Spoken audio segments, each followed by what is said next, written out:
صلوات دوم را جلیتر ختم بفرمایید.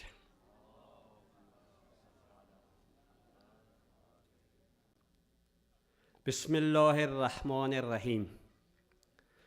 با عرض سلام و ادب و احترام خدمت شما دوستان گرامی، مقدم شما حضار گرامی و حضور مجازی شما بینندگان عزیز را به شب 8 ماه محرم خوش آمدید میگویم.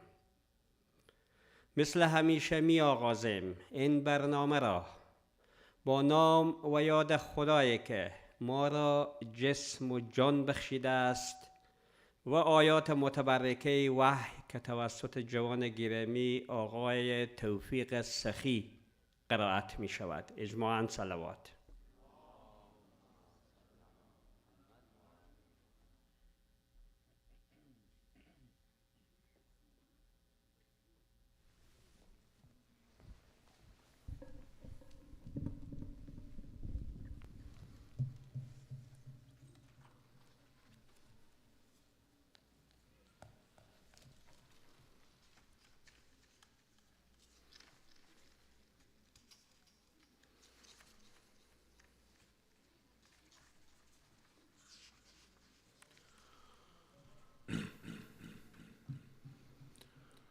أعوذ بالله من الشيطان الرجيم.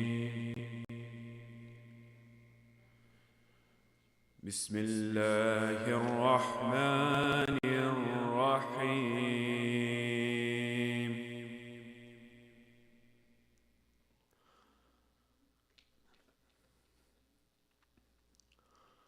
الله نور السماوات والأرض.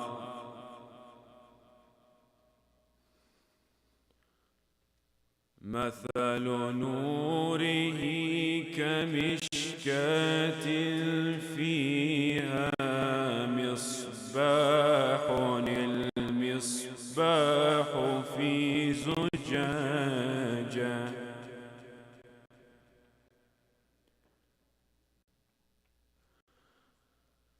الزجاجة كأنها كوكب دري يوقد من شجرة مباركة زيتونة،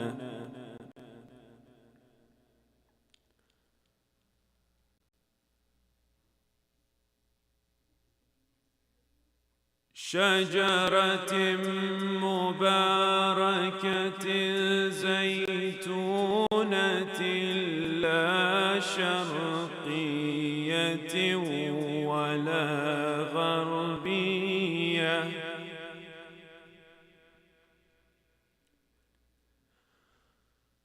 يكاد زيتها يضيء ولو لم تمسسه نار،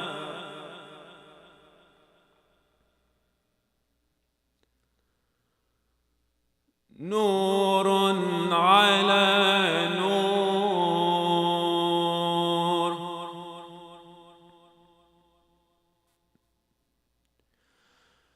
يهدي الله لنوره من يشاء ويضرب الله الأمثال للناس،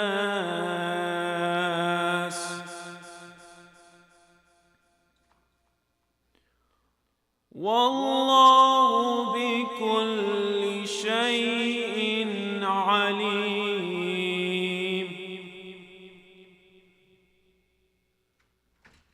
في بيوت أذن الله أن ترفع ويذكر فيها اسمه يسبح له فيها بالغدو والآصال،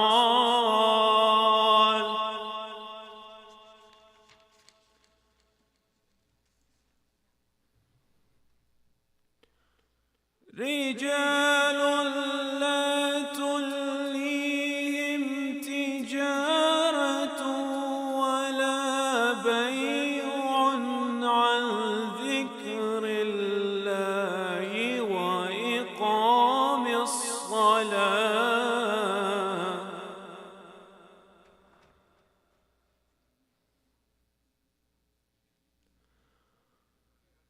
وإقام الصلاة وإيتاء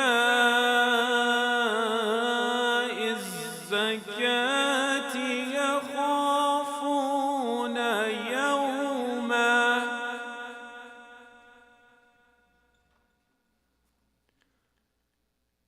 يخافون يوما تتقلب فيه القلوب والأبصار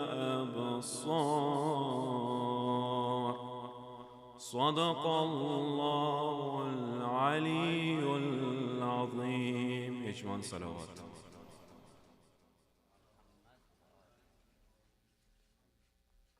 استفاده کردیم از قرائت دلنشین آقای توفیق سخی. خداوند بزرگ جوانان جامعه ما را در امور دنیوی و اخروی موفق بدارد. حال دعوت می کنم از آقای مرتضی رسول مسئول بخش جوانان جامعه اسلامی برای معرفی سخنران، ولی آقای علی باسط عبدالهاشم تشریف آوردن. از یا دعوت میکنم برای معرفی سخنران انگلیسی. اجماعاً صلوات.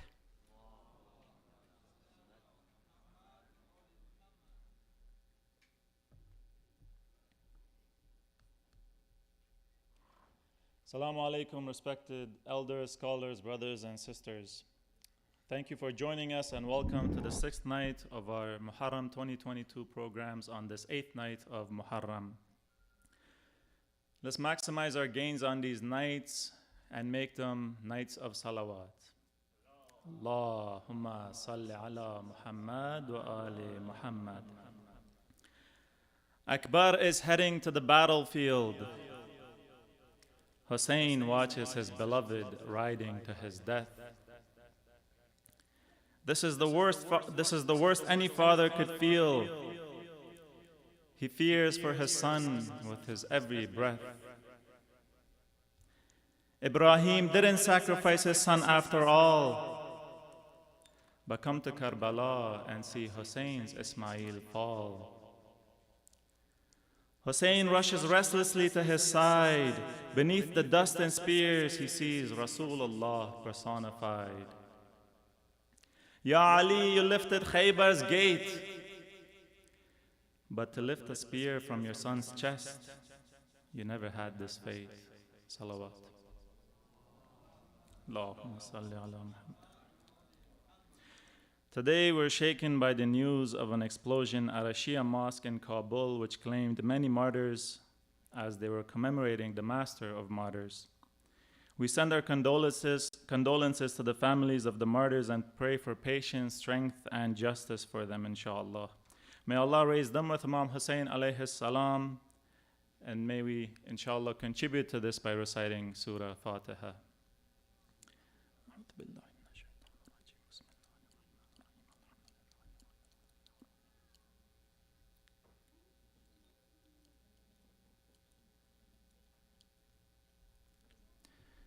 Salawat. Allahumma salli ala Muhammad wa ali Muhammad.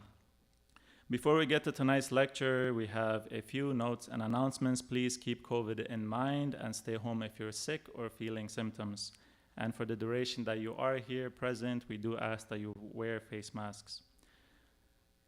After 2 long years of COVID and staying at home, the Nainawa conference, the Nainawa 22 conference, is here taking place tomorrow at 11 a.m. at the ACIC Center. It includes lectures by Dr. Sayyid Hadi Qazwini, Sayyid Hussein Mekki, and Sheikh Nuru Muhammad, as well as some wonderful recitations. Make sure to get your tickets. Sales do end tonight at 11:59 p.m., so make sure you get your tickets on nainawa.com. Tickets will be $20 at the door as long as there are spots left. It is not guaranteed. We're still selling Ace Muharram t-shirts, long sleeve shirts, and crew neck sweaters before and after the nightly programs. We do have a few children's sizes available now due to popular demand. So please go ahead and get them after. We also encourage you to take part in our Muharram Expressions campaign this year by sharing your Karbala-related art and poetry with us at aceonline@gmail.com. Lastly, a reminder that our nightly programs with Sayyid Qazwini will continue until Wednesday, August 10th, and we will have our nightly Q&A sessions in the Ace room with Sayyid Hadi immediately after namaz every night. For more details on all of these, you can visit our page at tinyurl.com/aceonline. And you can also check it out on our social media pages at Ace Online. It's now my honor to introduce our respected guest speaker for Muharram, Dr. Sayyid Hadi Qazwini, and please welcome him to the stage with your loudest salawat. Allahumma salli ala Muhammad wa ali Muhammad.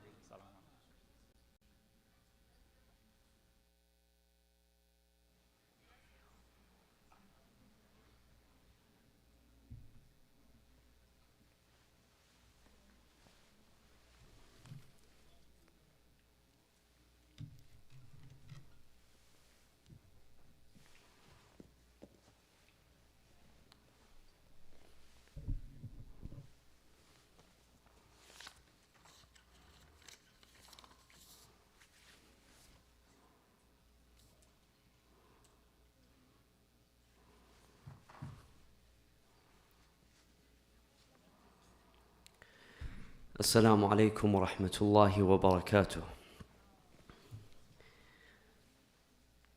أعوذ بالله من الشيطان الرجيم. بسم الله الرحمن الرحيم.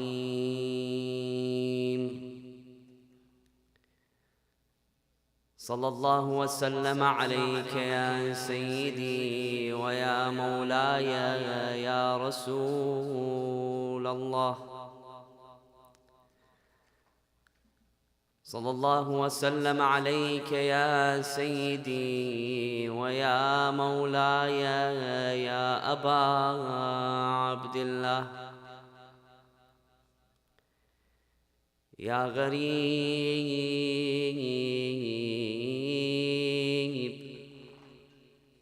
يا مظلوم كربلاء.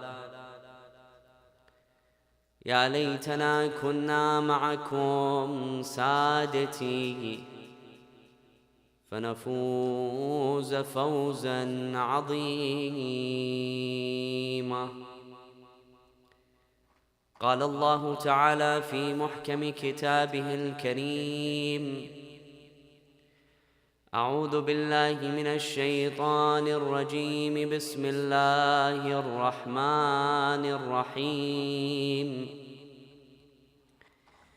حتى إذا جاء أحدهم الموت قال رب ارجعون. قال رب ارجعون لعلي أعمل صالحا فيما تركت.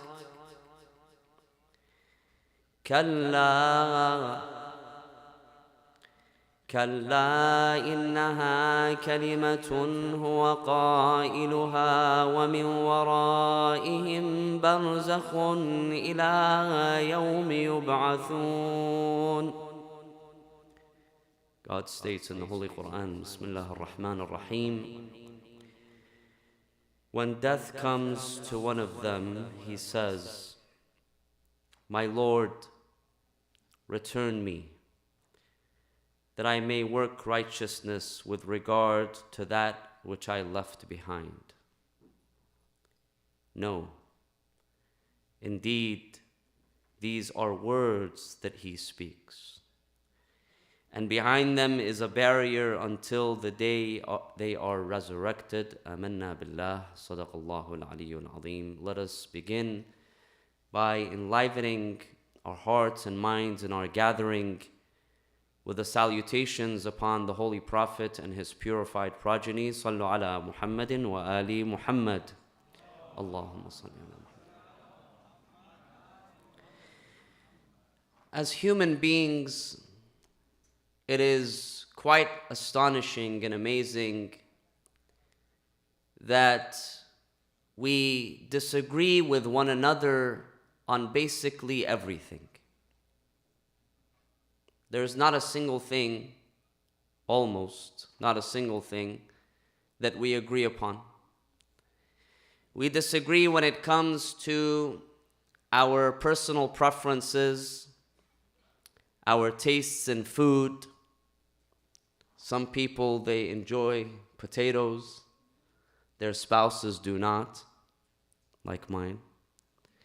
When it comes to other issues, we have differences when it comes to our perceptions of beauty. One person looks at artwork, a painting, and says, "This is the most beautiful thing I've seen in my life." Another person says, "My son can draw better than this." When it comes to morality, what is moral, what is ethical, we disagree with one another. What is good, what is bad. We have various political preferences. Some people lean left, other people lean right. Even when it comes to our religious beliefs, we vary. The people of the world do not all agree on religious beliefs. We disagree. We believe in different things. We act in different ways. Even when it comes to, from an Islamic perspective, the greatest being or the greatest thing in existence, and that is God, there is disagreement. Some people believe in God, other people don't. The way that I believe in God, my understanding of God could be very different than my neighbor's understanding of God. So we find that as human beings, we disagree over almost everything when it comes to the very small all the way to the very big. But despite all of our various disagreements, there is one thing that all of us agree upon, and that is the inevitability of death. No two people disagree. We all agree that death is a reality and that death is inevitable. The Quran tells us, كُلُّ نَفْسٍ ذَائِقَةُ الْمَوْتِ. كُلُّ نَفْسٍ ذَائِقَةُ الْمَوْتِ. Every soul shall taste death. Why does God use this term? Why does God say that every soul shall taste death? Because taste is one of the strongest senses that we have. As soon as you put something in your mouth, you immediately taste it. It's immediate. And you taste it sometimes with your whole being. Seen sometimes when you eat something that you desire, something that is delicious, you feel like your whole body is feeling the taste of that food. So God says every soul shall taste death. In another verse, God says, قُلْ إِنَّ الْمَوْتَ الَّذِي تَفِرُّونَ مِنْهُ فَإِنَّهُ مُلَاقِيكُمْ in Surah Al-Jumu'ah. Tell them, O Messenger, that death which you are all running away from, we all run away from death, right? God says, tell them that this death that you all run away from, it's following after you, it's chasing after you. And it's gaining speed. Maybe when we're young, we're really fast, we can chase away very quickly. But soon enough, death catches up. It's running after us. Amir al-Mu'mineen says, نَفَسُ الْمَرْءِ خُطَاهُ إِلَىٰ أَجَلِهِ. It's really interesting the way that Imam Ali talks about death. In order to survive, we have to breathe, right? Can't survive without breathing. You inhale and you exhale. It is necessary for us to survive. Imam Ali says these breaths that are necessary for us to survive, every single one of them is a step closer to death. Every breath that we take, it's a step closer to the inevitable. And the Quran tells us that there is absolutely no delay when it comes to death. In everything there is delay. You attend a program, they tell you, for example, it starts at 7:30, it starts at 8 o'clock. You go to a wedding, they tell you 8 o'clock, it starts at 9:30, right? You're on your way to work or to your home or to your friend's house, and there's a delay, there's a traffic, there's an accident. There's always delays. But the Quran says when it comes to death, there is absolutely no delay. God says, فَإِذَا جَاءَ أَجَلُهُمْ لَا يَسْتَأْخِرُونَ سَاعَةً وَلَا يَسْتَقْدِمُونَ. When the time, the fate, ajal is fate. When their fate comes, لَا يَسْتَأْخِرُونَ سَاعَةً, they are not delayed, nor are they what? Nor does it advance. It doesn't come early, nor does it come late. It comes exactly on time. There's a story from the time of Prophet Sulaiman alayhi salam. Prophet Sulaiman, we know he was a prophet, but he was also a king. And he had a vast kingdom. And part of his job was that he was a judge. He would sit in court and he would listen to people's cases and he would judge between them in their disputes. So Prophet Sulaiman one day was sitting in court and he was listening to a dispute. And there were members from the public sitting in the court as well. They were listening to this dispute. And in particular, there was a man who was sitting on the side. And this man, as he was sitting, he noticed that from the entrance, a figure appeared. A strange figure appeared, standing at the entrance of the courtroom. And this figure began to stare directly at him. He started to look at him. He stared at him with a piercing look. So the man felt a little comfortable from the appearance of this figure.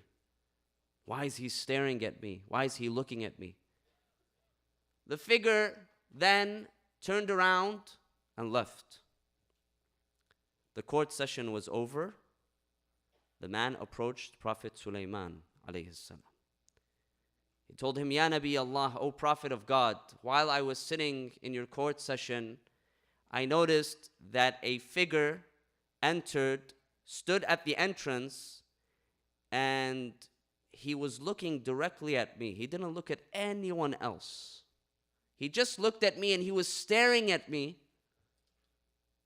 So can you tell me what was going on? Sulaiman looked at the man, told him, yes. That was the angel of death.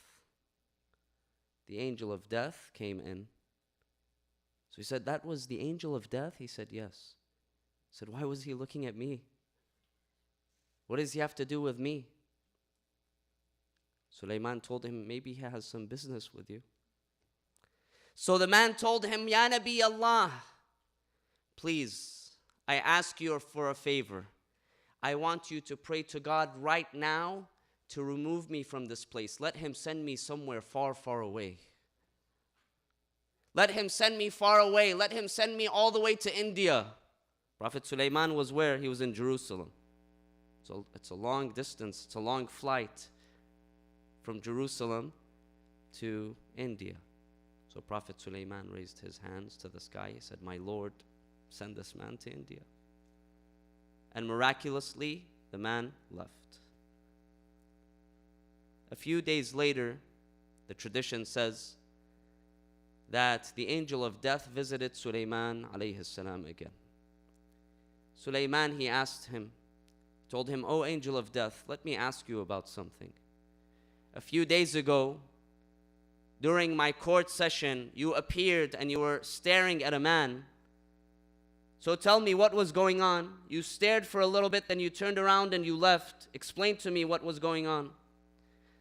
The angel of death, he told him, "Ya Nabi Allah, I was commanded to take the soul of so-and-so. It was his time of death, his name. And so I came and I noticed that this figure was sitting in your court. His name, he has his ID, how he looks, his name, his characteristics. He's sitting in your court.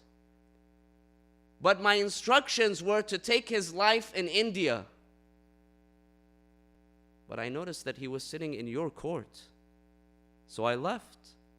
He wanted to verify his sort of navigation, the GPS, right? The GPS says India, not Jerusalem. So he says, "I left and I went to India, and there surely I found the man. And so I took his life there." The Quran says there is absolutely no delay. When the time comes, the time comes. Thus, death is inevitable. And what's more is that death is one of our greatest fears. We all fear death.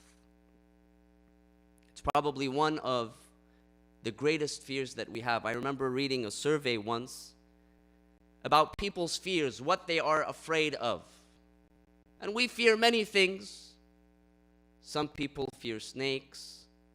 Some people fear bees. Some people fear mice. Some people fear other things. Across the board, most people who were interviewed in this study said that they feared death. There was only one thing, actually, that made the top of the list before death, and that is public speaking. Public speaking, people said, we fear public speaking more than death. Why? Because when you're speaking publicly, everyone is looking at you. Everyone is hearing you. Everyone is noticing your every movement. Everything you say, everything you do is being watched at very closely by everyone, except those who are asleep, of course. Those who are asleep in the majlis don't see you. But besides that, everyone fears death. We all fear death. It induces anxiety in us when we think about death. But why? Why do we fear death? Why does it make us so anxious when we start to think about it and when we talk about it? Because death, from a non-believing perspective, if you're a non-believer, you don't believe in the hereafter, in life after death, then death means what? Death means the absolute end. After that, there is total annihilation. If you don't believe in a life after death, then death means the absolute end of your existence. There's nothing beyond it. And so this induces anxiety. And it causes people to want to maximize their life. Right? If you don't believe in a hereafter, and this is it, it's just this life, then you want to take full advantage of the life that you're given. You want to do everything and anything that you can. And so it induces anxiety in us. And we want to maximize our lives. This is from a non-believing perspective.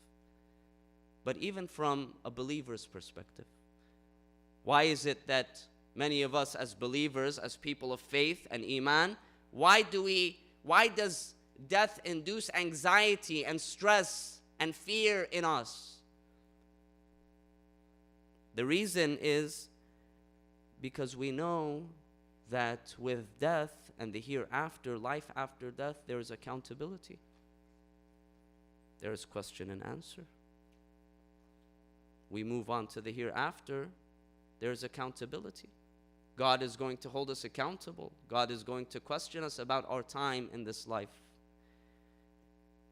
And so we begin to fear our shortcomings. and we begin to ask ourselves, am I ready? Am I ready for death? If death were to come my way, am I ready to leave this life and go to the hereafter?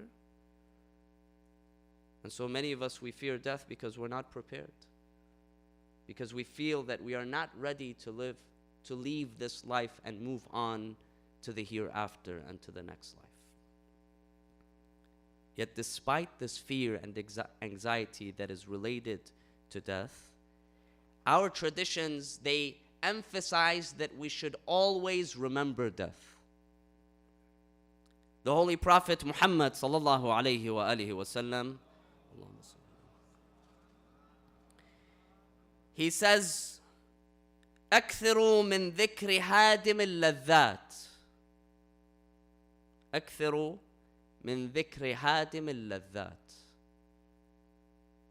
He tells his companions, frequently remember Hadimul Ladhat. Hadimul Ladhat literally translates to the demolisher of desires. His companions told him, Ya Rasulullah, what is the demolisher of desires, Hadimul Ladhat? He said, Hadimul Ladhat is death. It demolishes our desires, right? When we think about death. Because it puts an end to our life. It puts an end to the pleasures and the happiness that we may have in this life. But the Prophet says we should often think about death. Remember death. Don't ignore it. Now, a question comes up. And that is, that isn't the Islamic religion and its teaching supposed to instill in us a sense of peace and serenity?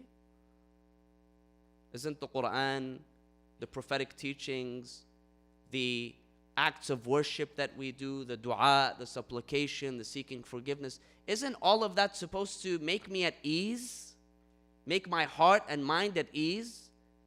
So doesn't it defeat the purpose if we're always thinking about death and it's always inducing in us stress and anxiety? Doesn't that defeat the purpose of religion and its objectives in bringing about calmness of mind and spirit? To answer this, we have to understand why we fear death. Why is it that we fear death? And there are two main reasons. One is when we are ignorant of death. Imam Ali alayhi salam says, "An-nas a'da ma jahilu." People, they fear that which they are ignorant of. Look at our lives. If there is something that we don't understand, if there is something that we are ignorant of, oftentimes we might be afraid of that thing. A person we don't know, that person we might be afraid of them until we get to know them and we build trust, right? Once we get to know them, once we recognize them, then that fear slowly dissolves. Why? Because now you know that person. That person is no longer a stranger. Ignorance causes us to fear things that we are unaware of. This is one reason. And the second reason goes back to a point that I made earlier, and that is we fear death when we are not prepared for death. So it's important for us to consider these two things. What is death? To understand the nature and the essence of death. And number two, when it comes to preparing for death, what can we do? Number one, when it comes to understanding death, we should realize that death is a natural part of our lives. It's natural. As I mentioned, death is something that everyone faces. There are no exceptions. God tells the Prophet, إِنَّكَ مَيِّتٌ وَإِنَّهُمْ مَيِّتُونَ. Even you, Ya Rasulullah.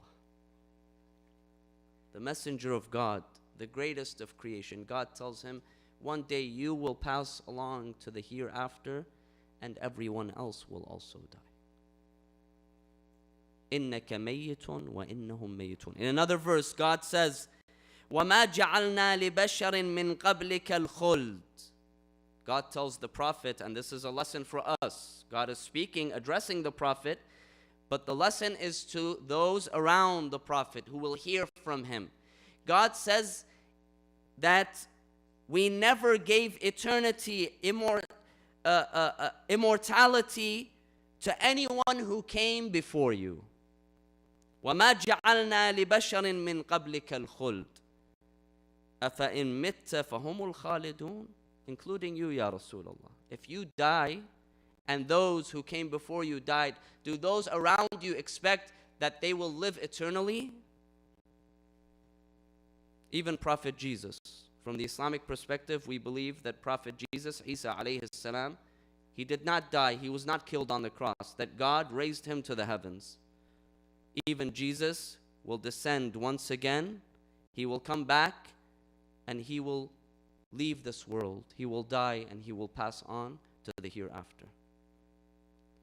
Even the angel of death himself, Israel alayhi salam, whose job it is to take everyone's life. That's his job. That's what he does for a living. The hadith says that after Israel takes the last soul,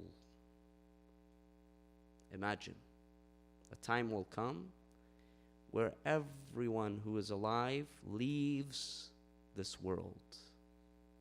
There is no longer anyone living.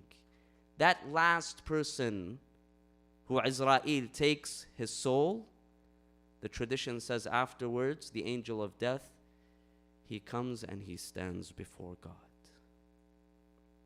And he knows now it's his turn.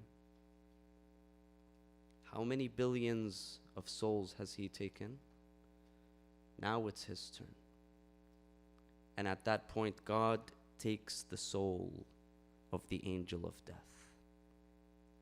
And then God pronounces, لِمَنِ الْمُلْكُ الْيَوْمِ, to who does the kingdom belong to today?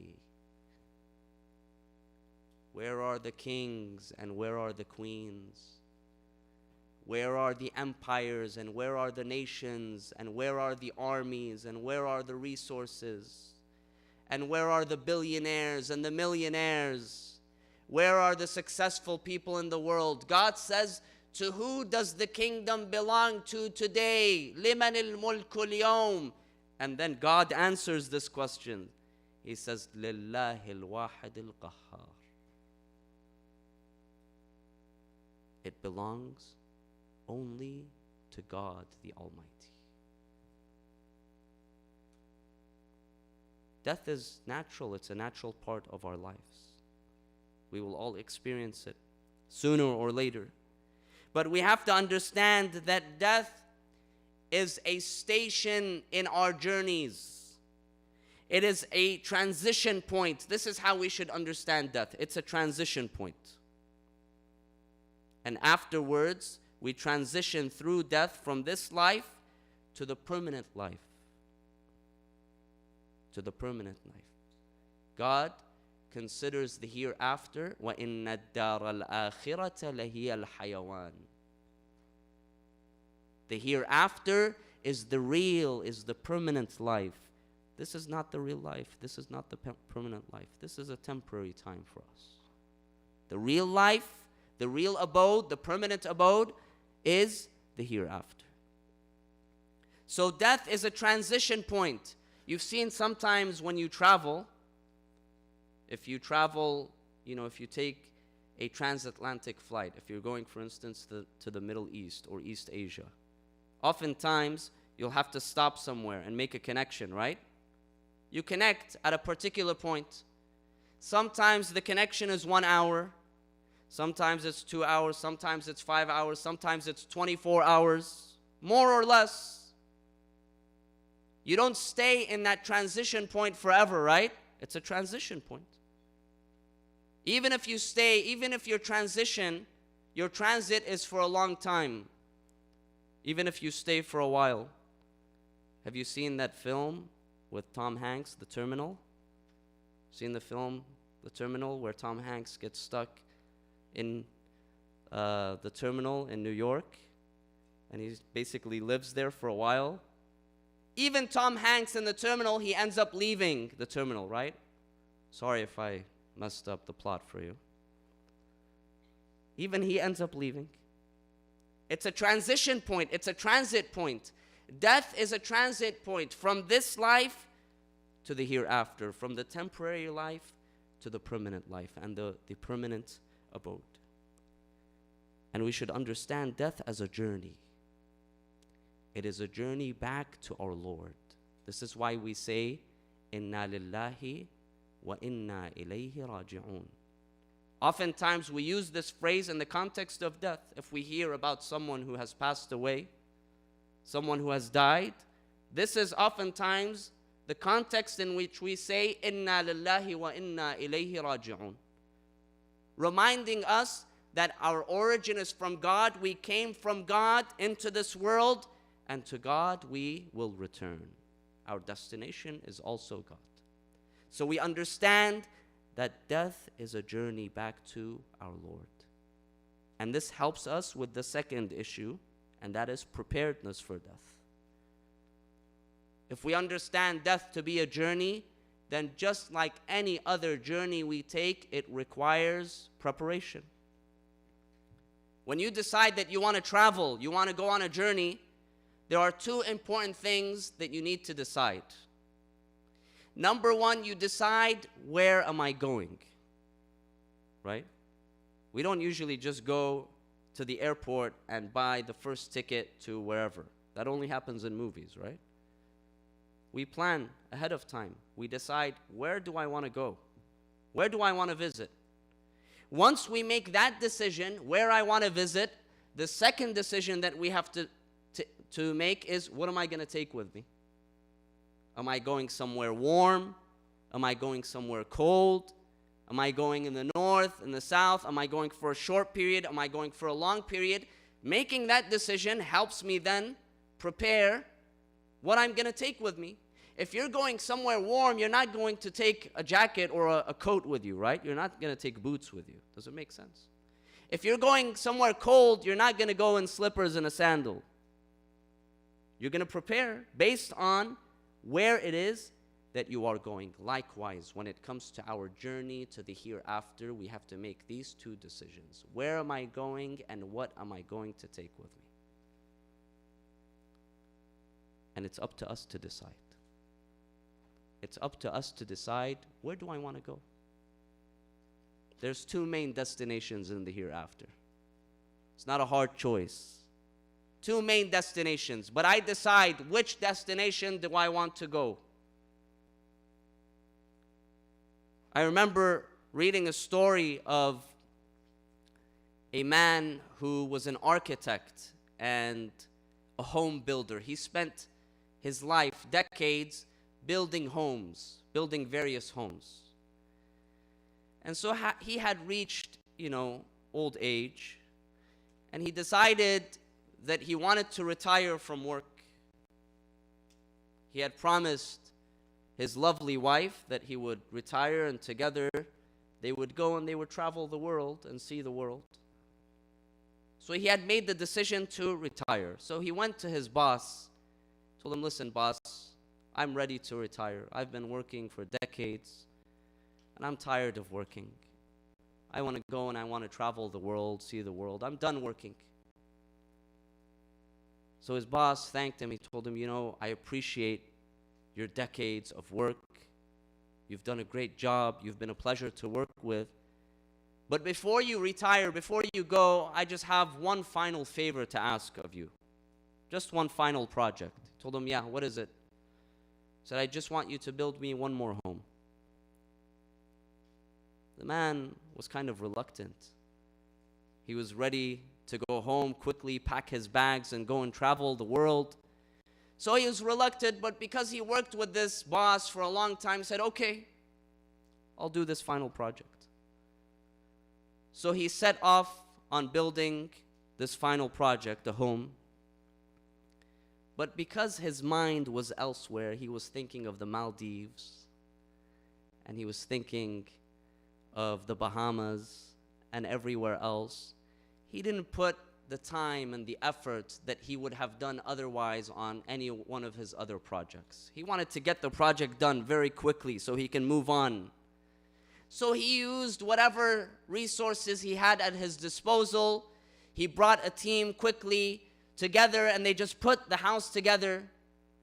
And finally, the day came when the house was done. He came to his boss and he said, listen, the house is done. This final project is done. Can I go now? You're going to let me go? His boss told him, yes, but give me your hand. He stretched out his hand.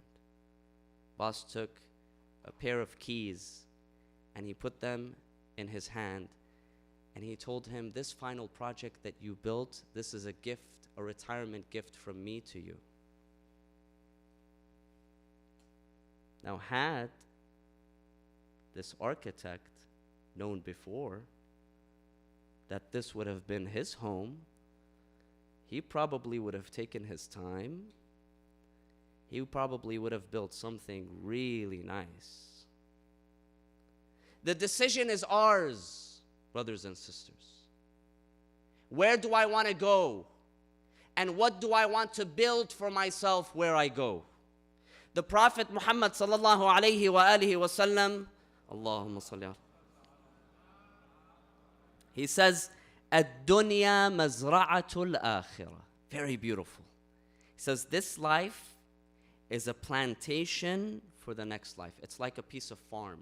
God, with every one of us who comes into this life, He gives us a plot of land and He gives us the tools in order to farm, to plant that plot of land.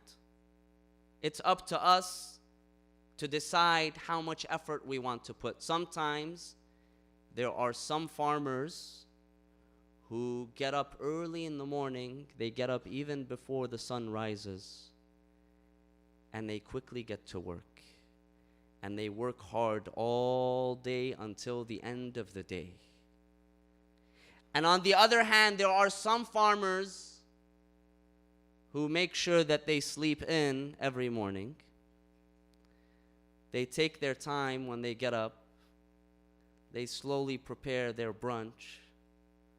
Afterwards, they check their Twitter and their Instagram and their Facebook. Afterwards, they make a few calls here and there. Afterwards, they watch a little bit of TV. Then they go out onto their field. And reluctantly, they plow a little here and there. They throw a few seeds here and there. They take the hose and they water here and there. Both of them are farmers. Both of them have a plot of land. Both of them have tools and resources to plant. But there's going to be a difference between the two. In the case of the first one, when it comes time to sow the harvest, he's going to have all types of fruits and vegetables at his disposal. Whereas the second farmer is going to have to deal with a bunch of weeds. We reap what we sow. The Prophet says, "Ad-dunya mazra'atul akhirah." Whatever efforts that you put into this life, for the hereafter, you will see the results of your efforts. It's up to us to decide. Remembering death is a reality check for us, dear friends, dear brothers and sisters. It keeps us awake. It keeps us alive. It keeps us mindful of our responsibilities. It's sort of like when you're driving on the highway. You've seen on the highway, on the sides of the highway, the far left and the far right, all the way at the end, there are rumble strips. Have you noticed? Sometimes you're driving. Why are there rumble strips at the sides of the highway? Because God forbid if you're driving and you fall asleep and you slowly swerve close to the wall, the rumble strip will do what? It'll shake you. Right? Have you seen how when you drive on a rumble strip, it shakes the whole car. It wakes you up again, so that God forbid you don't get into an accident, you don't hit the wall. Remembering death is like the rumble strips on a highway. It shakes us, it wakes us up. It keeps us from being heedless and ignorant of our priorities. It keeps us from falling into the trap of being enamored and focusing entirely on this life at the expense of the hereafter. Imam Ali alayhi salam, He says, Sharrun nas. He identifies the worst of people. He says, Sharrun nas man ba'a akhiratahu bidunyah. The worst of people is the one who sells his or her hereafter for this life. They make the worst deal. Sometimes you'll notice maybe in life, you make a business transaction and you realize that you were juked, that you were taken advantage of. You paid too much for an item. You buy an item and then you notice this exact item somewhere else is being sold for 50% of that price. You realize that you've made a bad deal, right? Imam Ali says there are some who make the worst deal. They sell their hereafter for this life. They sell that which is permanent for that which is temporary and that which is transient. And he says there is even worse people, and they are those who sell their hereafter for the life of someone else, not their life. For the life of someone else. When we allow others to use us in a way that is disobeying God. Sometimes, God forbid, you disobey God. You do wrong at the expense of the hereafter in this life. Sometimes we do wrong for others. They benefit and we are harmed. So when we frequently remember death, this is a reality check for us, brothers and sisters. It reminds us of our priorities, of what is important in our lives. We don't want to focus solely on this life at the expense of the hereafter. Focusing solely on this life at the expense of the hereafter is like someone who travels for work or travels for vacation. You travel for a short time, right? You're going on vacation. You're spending a week at a particular place and you're staying at a hotel. Imagine you go to this place, you get to your hotel, and you're staying there for a week, and suddenly you decide that you're going to the store, to the furniture store, to IKEA. You guys have IKEA here? Of course. You go to IKEA and you decide that you want to buy furniture for this hotel room. You go and you buy a nice bed, you buy nice decorations, you buy new appliances, and you start to gather them, collect them all in this hotel room. It doesn't make sense. If someone sees you, they'll say you're crazy. This is a hotel room. You're staying here for temporarily. Why are you spending all this time and effort building something that is temporary, furnishing something that is temporary? Spend that time on your permanent home. Spend that money that you have furnishing your permanent home, not something that is temporary.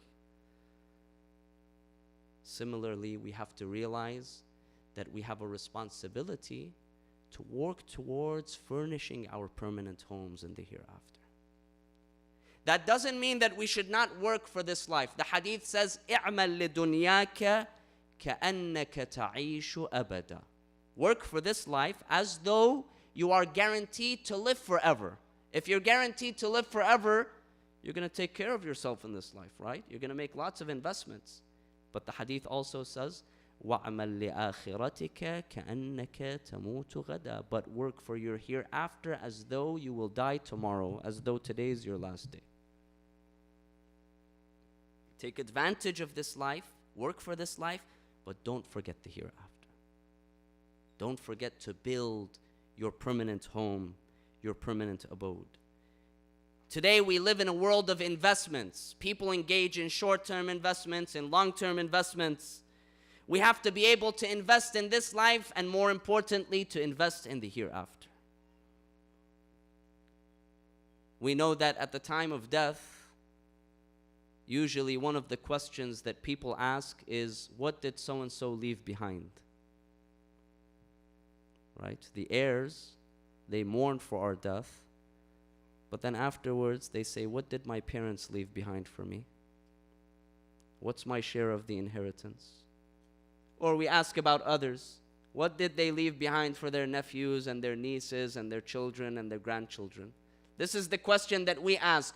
What does the one who has died, what has he or she left behind, the angel asks a very different question. They say, what has he or she brought forth?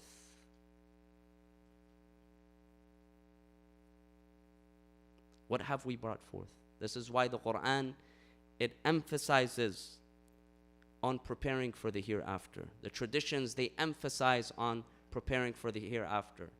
Our holy Prophet Muhammad sallallahu alayhi wa alihi wa sallam, Allahumma salli alayhi. He says each and every one of us has 3 friends. 3 friends.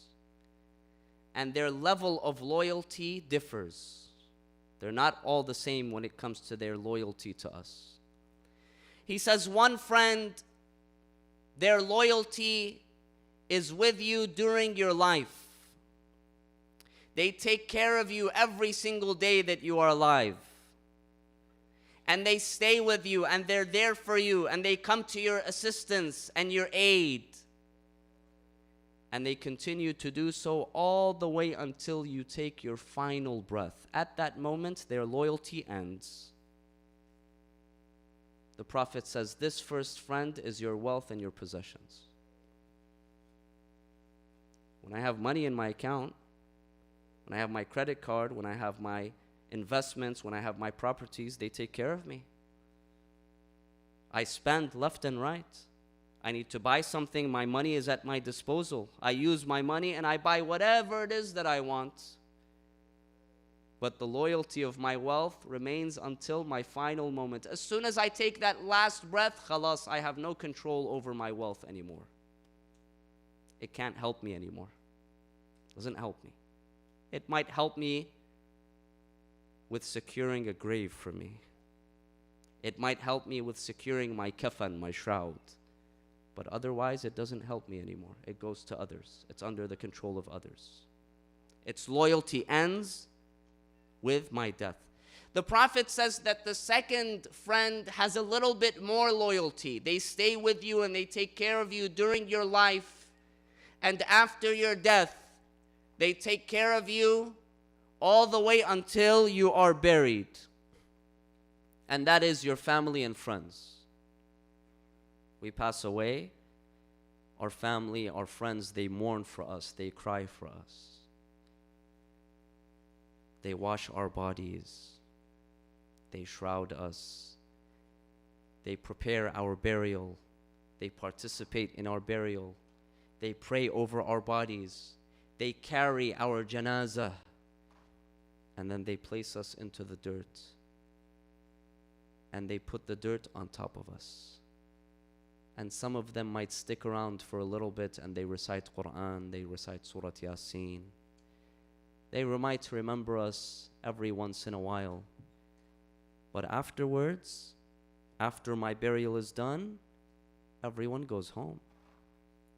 Even your family and friends. They have their lives.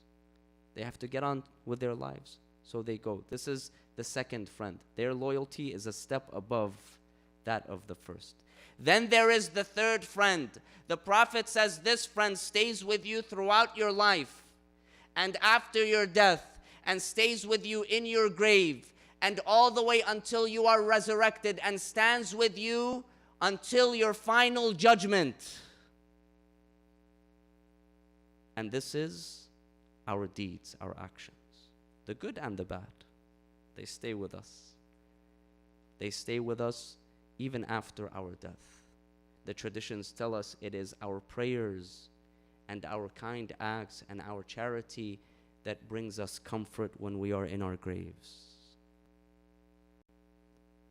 That when we are resurrected and we stand before the ultimate judge, the judge of all judges, it is our good deeds, it is our good interactions, it is our kindness, our generosity, our goodness that comes to our assistance, that stands behind us, that has our backs.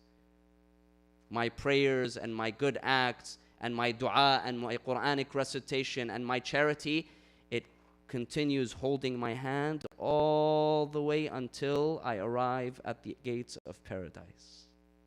And they tell me, go, enter.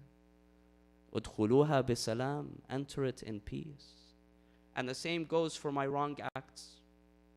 My wrong acts are loyal too. They stick around as well. So let us invest in the hereafter, brothers and sisters. Work for the hereafter. Build the hereafter. Build that permanent abode that you see yourself living in. Furnish it, decorate it with your good acts. Furnish it with acts of charity. The Quran says that the best of acts that we can perform are what is known as al-baqiyatus salihat.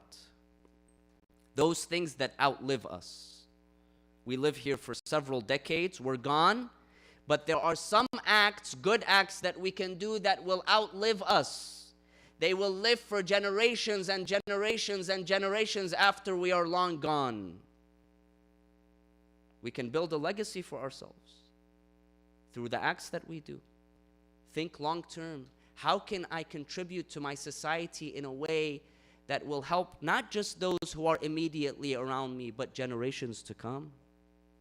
If I have a mosque, if I have an Islamic center, if I have a charity, if there is a hospital, if there is an orphanage, if there is a school, something that I can contribute to that will outlive me, then this will benefit me even after I'm gone.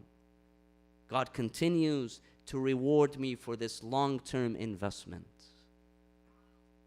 Am I engaging in long-term investments? What can I do to build my hereafter? Dear friends, those who prepare for death and they prepare for the hereafter, they have nothing to fear. The hadith says that those who are prepared, death for them is an act of liberation. How is it that Amir al-Mu'mineen Ali alayhi salam, when he is struck on his head with the sword, how is it that he calls out, he says, Fuztu wa Rabbil Kaaba. By the Lord of the Kaaba, I am successful. This is his moment of death.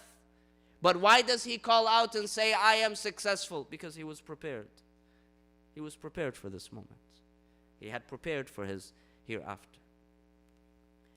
How is it that Imam Hussein alayhi salam and his family members and his companions, how is it that they expressed resolve and commitment and determination when they stood on the battlefield? They knew for sure. There was no doubt in their minds that on the day of Ashura, that death for them was certain. There was no doubt. They knew they would not make it. But how is it that they were able to show determination in the face of death? Because they had prepared. How is it that Al-Qasim, the son of Al-Imam Al-Hasan alayhi salam, the tradition says that he was a young man, maybe 12, 13, 14 years old, that he sees his family members. They go out one by one onto the battlefield to fight for the cause of Aba Abdullah al-Hussein. Al-Qasim, this young man, he stands up. He knows that now this is his time. He stands up and he proceeds towards his uncle Aba Abdullah. Imam Hussein sees Al-Qasim coming to him from far. He knows why Al-Qasim is coming. He approaches his uncle. He tells him, my dear uncle Aba Abdullah, I have come to seek permission from you to go out onto the battlefield. Imam Hussein, he listens to his nephew. As soon as he hears these words, he breaks down in tears. He begins to weep, he begins to cry. He tells him, my beloved Qasim, you, how can I let you go forward onto the battlefield? My beloved Qasim, you are my reminder of my beloved brother Al-Hasan. Every time I miss my brother Al-Hasan, I would look at you, Qasim. You would remind me of his presence. How is it that I can allow you to go out onto the battlefield now? Al-Qasim, he insists, he tells him, my uncle Aba Abdullah, allow me, give me permission to go out onto the battlefield and to die for your cause. Aba Abdullah, he takes Al-Hasan close by. He takes Al-Qasim close by. He tells him, Al-Qasim, you know that you go out onto the battlefield and that you will be killed? He said, yes. He told him, let me ask you, my dear nephew, what do you think of death? How is death for you? He tells him, my beloved uncle Aba Abdullah, al-maut ahla min al-asal. For me, death, fighting alongside you and for your cause, is sweeter than honey. It's sweeter than honey. I will go out and I will stand honorably and I will defend the right cause. And then after that, I will meet my grandfather Rasulullah. I will meet my great-grandfather Rasulullah. I will meet my grandfather Amirul Mu'mineen. I will meet my grandmother Fatimatu Zahra. And I will meet my father Al-Imam Al-Hassan. At this moment, Imam Hussein, he cannot hold back his tears. He is reluctant. He cannot allow Al-Qasim. He is so young. He still has his entire life ahead of him. He tells him, my dear Qasim, I cannot give you permission to go out. I apologize to you. Al-Qasim turns around. He is hurt. He wants to go out. He turns around in disappointment. He walks away slowly. Suddenly he stops in his tracks. And he remembers that his father Al-Imam Al-Hasan had given him a message. He told him during his final moments, he told him, Al-Qasim, take this message with you, and when you see your uncle Aba Abdullah all alone, deliver this message from me to him. Al-Qasim goes back to his uncle. He tells him, I, Uncle Aba Abdullah, I have a promise that I made to my father, a message to deliver to you, that my father said, when you see your uncle Aba Abdullah all alone, tell him that my father commanded me. He told me, my dear son, don't leave your uncle all alone. Support him with every breath that you have and every ounce of energy that you have. When Imam Hussein heard the name of his brother Al-Hasan, he turned to Al-Qasim and he embraced him closely. He then took the shield and he placed it on Al-Qasim. He then took the sword of Al-Imam Al-Hasan and he gave it to Al-Qasim. He embraced him close and he told him, my dear nephew, go out. Al-Qasim, this young man, goes out so bravely. This is the grandson of Ali ibn Abi Talib. This is the son of Al-Imam Al-Hasan. He is the brave among those who are brave.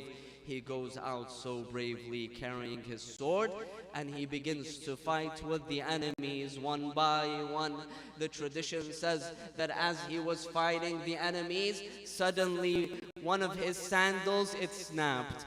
Imam Al-Qasim alayhi salam, the son of Al-Imam Al-Hasan, he bent down in order to fix his sandal, in order to fix his shoe. One of the enemies, he says, I took that opportunity and I made a vow and a promise that while Al-Qasim is in this state, then I will bereave his mother. I will take his life. And so he runs up to him and he strikes Al-Qasim on his head. Al-Qasim falls to the ground. He calls out, Ya Amma, Ya Aba Abdullah, Adrikni. My beloved uncle Aba Abdullah, I have fallen, come to me. Imam Hussein rushes out to Al-Qasim. He sits down by him. He places his head on his lap. He tells him, my dear nephew Qasim, I am sorry that I am not able to assist you at this time. I am sorry that I am not able to come to your rescue. After a few moments, Imam Hussein alayhi salam, he gets up and he walks back to the camp. He turns to Bani Hashim and he tells them, O Bani Hashim, go and carry the body of your brother Al-Qasim. Inna lillahi wa inna ilayhi raji'un. وسيعلم الذين ظلموا أي منقلب ينقلبون والعاقبة للمتقين. صلى الله وسلم عليك يا سيدي ويا مولاي يا أبا عبد الله. صلى الله وسلم عليك وعلى الأرواح التي حلت بفنائك. عليكم مني جميعا سلام الله أبدا ما بقيت وبقي الليل والنهار، ولا جعله الله آخر العهد مني لزيارتكم. السلام على الحسين وعلى علي بن الحسين وعلى أولاد الحسين وعلى أصحاب الحسين جميعا ورحمة الله وبركاته. And for the soul of all of the mu'mineen and mu'minat, and especially for the souls of the shuhada of the bombing that took place in Afghanistan and killed many of the devotees and the loyal followers of the Ahlul Bayt alayhim as-salam there, who were participating in the majalis of Aba Abdullah. For their souls and for the souls of all of the shuhada, we recite Surah Al-Fatiha ma'a salat ala Muhammadin wa ali Muhammad.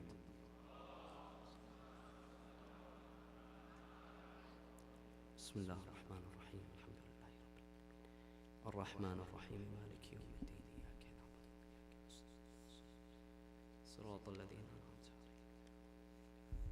Thank you, Dr. Qazwini, for that insightful lecture. Let's recite aloud salawat for his well-being.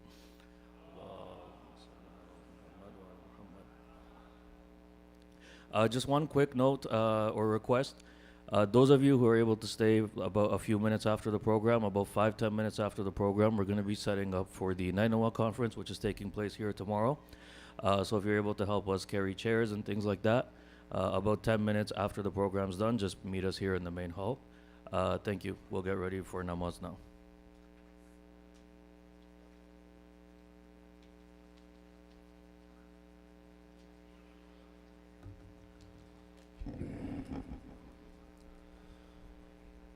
سبحان الله والحمد لله ولا إله إلا الله والله أكبر.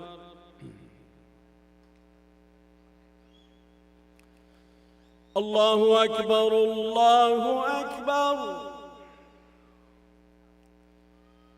الله أكبر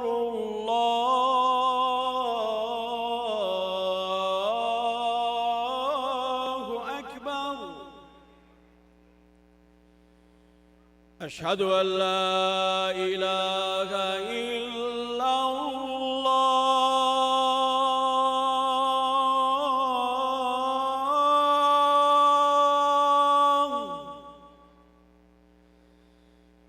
أشهد أن لا إله إلا الله.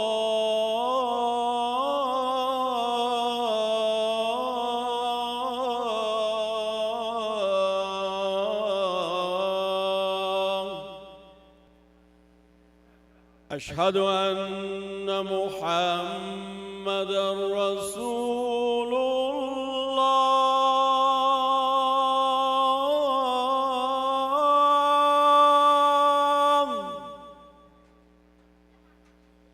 أشهد أن محمدًا رسول الله.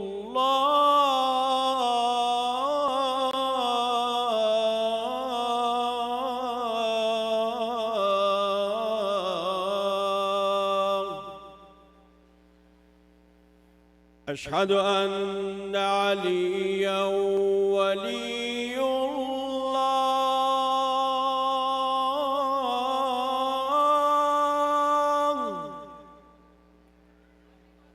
أشهد أن عليا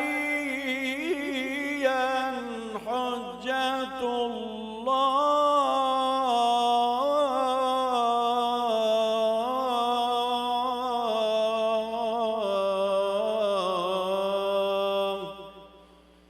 حي على الصلاة، حي على الصلاة،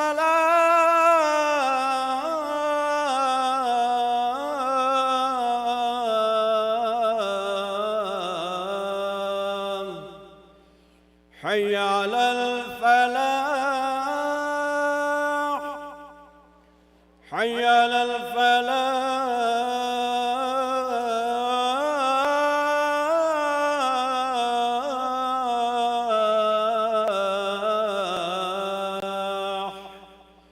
حي على خير العمل، حي على خير العمل. الله أكبر، الله أكبر، لا إله إلا الله، لا إله إلا الله. وصلى الله على سيدنا محمد وآله وسلم. صلوات.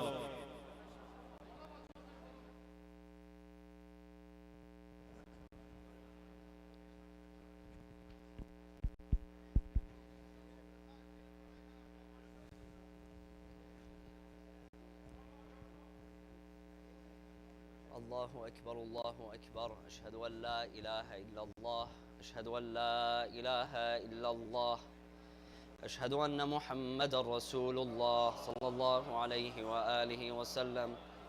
أشهد أن محمدا رسول الله صلى الله عليه وآله وسلم. أشهد أن عليا ولي الله، أشهد أن عليا وأبناءه المعصومين بالحق حجج الله صلوات الله وسلامه عليهم أجمعين. حي على الصلاة، حي على الصلاة، حي على الفلاح، حي على الفلاح، حي على خير العمل، حي على خير العمل. قد قامت الصلاة، قد قامت الصلاة. الله أكبر، الله أكبر، لا إله إلا الله. يا محسن قد أتاك المسيء، وقد أمرت المحسن أن يتجاوز عن المسيء. أنت المحسن وأنا المسيء، فتجاوز عن قبيح ما تعلم مني يا ذا الجلال والإكرام. أستغفر الله ربي وأتوب إليه. الله أكبر. بسم الله الرحمن الرحيم. الحمد لله رب العالمين، الرحمن الرحيم، مالك يوم الدين. إياك نعبد وإياك نستعين. اهدنا الصراط المستقيم، صراط الذين أنعمت عليهم غير المغضوب عليهم ولا الضالين. بسم الله الرحمن الرحيم. إذا جاء نصر الله والفتح ورأيت الناس يدخلون في دين الله أفواجا فسبح بحمد ربك واستغفره إنه كان توابا. الله أكبر. سبحان ربي العظيم وبحمده، سبحان الله سبحان الله سبحان الله. سمع الله لمن حمده. الله أكبر. سبحان ربي الأعلى وبحمده. اللهم صل على محمد وآل محمد. الله أكبر، الله أكبر. سبحان ربي الأعلى وبحمده. اللهم صل على محمد وآل محمد. الله أكبر. بحول الله وقوته أقوم. بسم الله الرحمن الرحيم.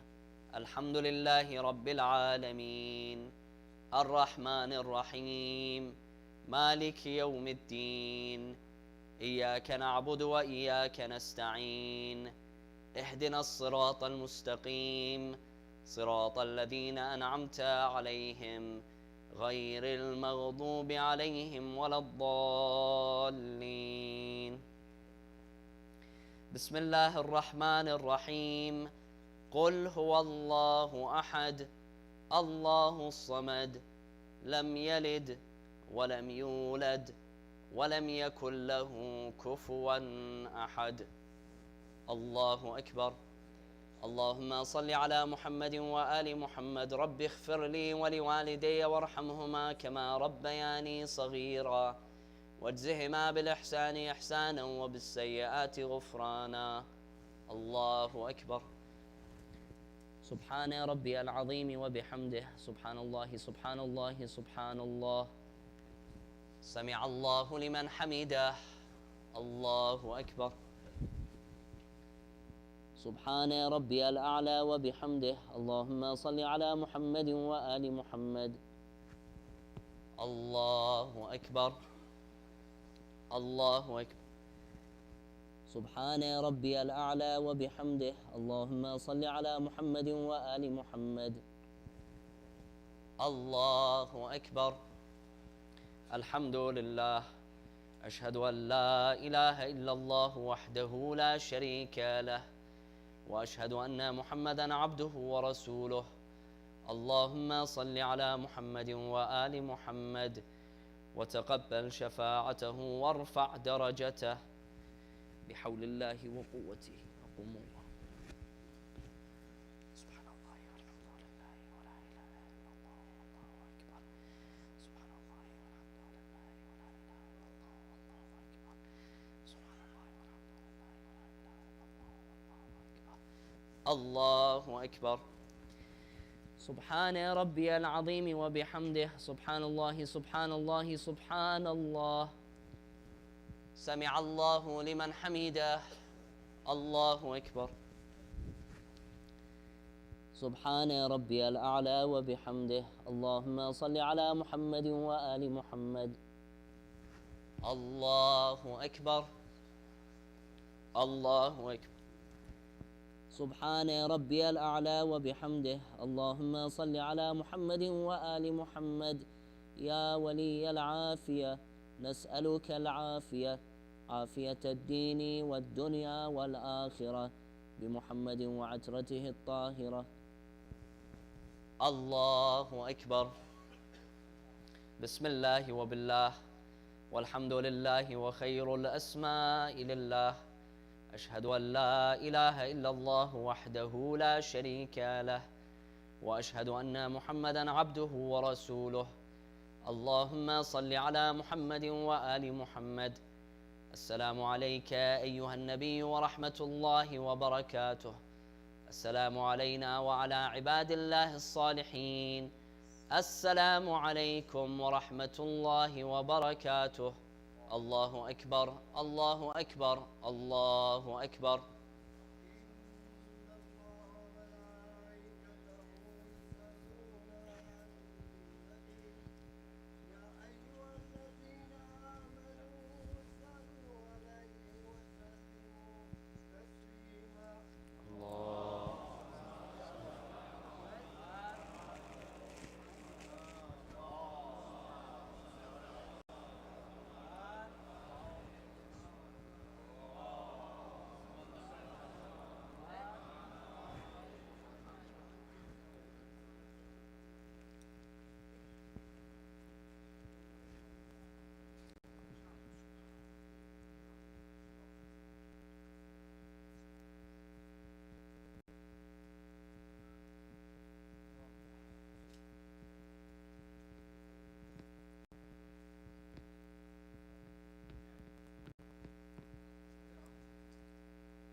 بسم الله الرحمن الرحيم. اللهم صل على محمد وآل محمد. اللهم إني أسألك موجبات رحمتك وعزائم مغفرتك والنجاة من النار ومن كل بلية والفوز بالجنة والرضوان في دار السلام وجوار نبيك محمد عليه وآله السلام. اللهم ما بنا من نعمة فمنك، لا إله إلا أنت، أستغفرك وأتوب إليك. وصل اللهم على سيدنا محمد وأهل بيته الطيبين الطاهرين.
الله أكبر الله أكبر. أشهد أن لا إله إلا الله. أشهد أن لا إله إلا الله.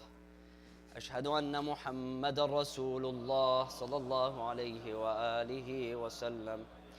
أشهد أن محمد رسول الله صلى الله عليه وآله وسلم.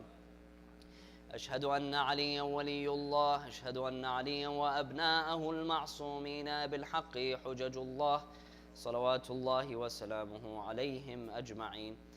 حي على الصلاة، حي على الصلاة، حي على الفلاح، حي على الفلاح، حي على خير العمل، حي على خير العمل. قد قامت الصلاة، قد قامت الصلاة. الله أكبر الله أكبر. لا إله إلا الله. يا محسن قد أتاك المسيء، قد أمرت المحسن أن يتجاوز عن المسيء. أنت المحسن وأنا المسيء، فتجاوز عن قبيح ما تعلم مني يا ذا الجلال والإكرام. أستغفر الله ربي وأتوب إليه. الله أكبر. بسم الله الرحمن الرحيم. الحمد لله رب العالمين، الرحمن الرحيم، مالك يوم الدين. إياك نعبد وإياك نستعين. اهدنا الصراط المستقيم، صراط الذين أنعمت عليهم غير المغضوب عليهم ولا الضالين. بسم الله الرحمن الرحيم. قل أعوذ برب الفلق، من شر ما خلق، ومن شر غاسق إذا وقب، ومن شر النفاثات في العقد، ومن شر حاسد إذا حسد. الله أكبر. سبحان ربي العظيم وبحمده، سبحان الله سبحان الله سبحان الله. سمع الله لمن حمده. الله أكبر.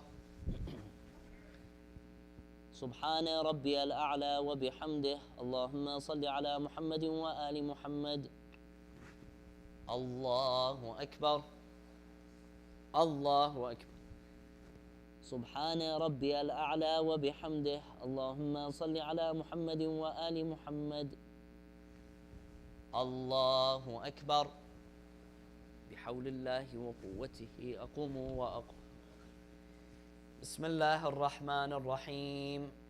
الحمد لله رب العالمين، الرحمن الرحيم، مالك يوم الدين.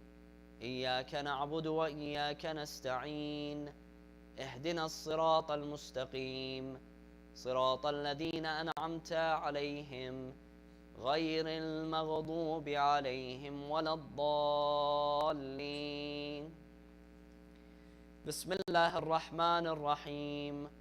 قل هو الله أحد، الله الصمد، لم يلد ولم يولد ولم يكن له كفوا أحد. الله أكبر.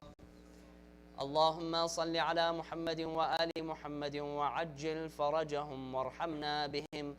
ربنا آتنا في الدنيا حسنة وفي الآخرة حسنة وقنا عذاب النار.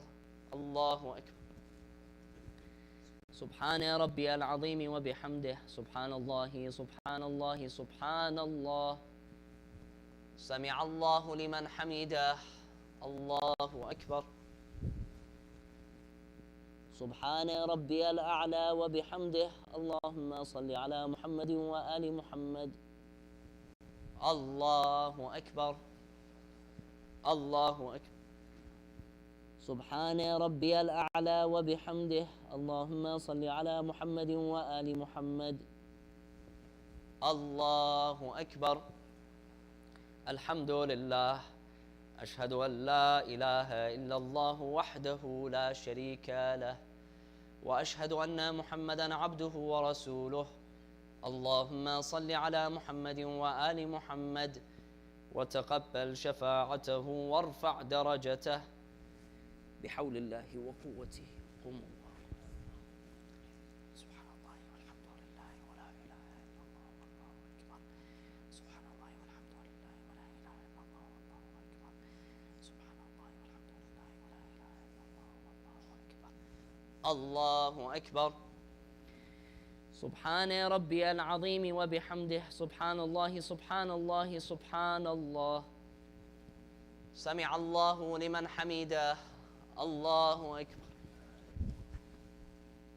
سبحان ربي الأعلى وبحمده. اللهم صل على محمد وآل محمد. الله أكبر. الله أكبر. سبحان ربي الأعلى وبحمده. اللهم صل على محمد وآل محمد. الله أكبر. بحول الله وقوته أقوم وأقوم.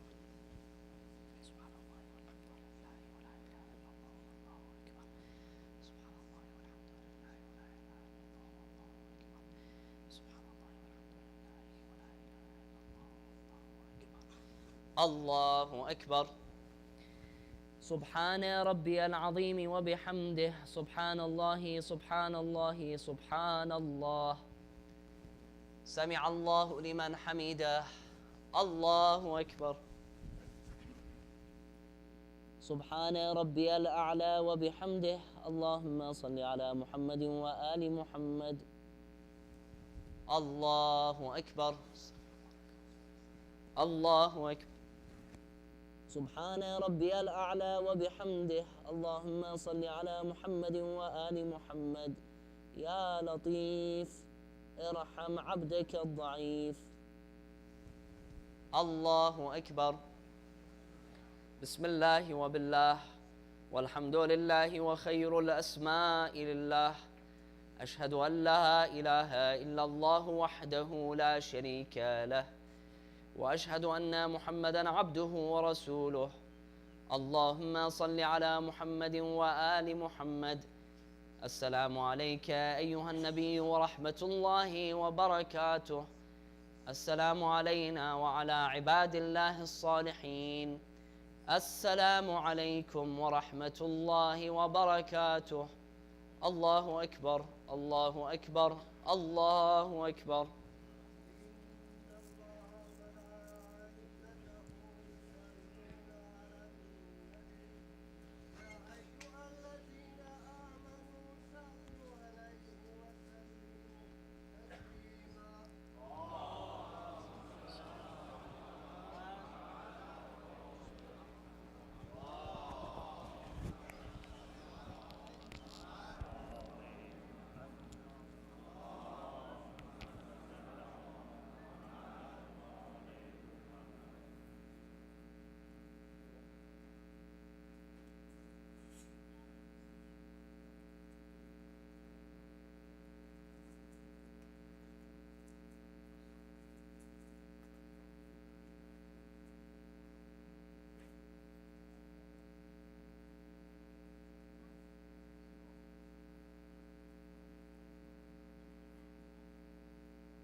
بسم الله الرحمن الرحيم. اللهم صل على محمد وآل محمد.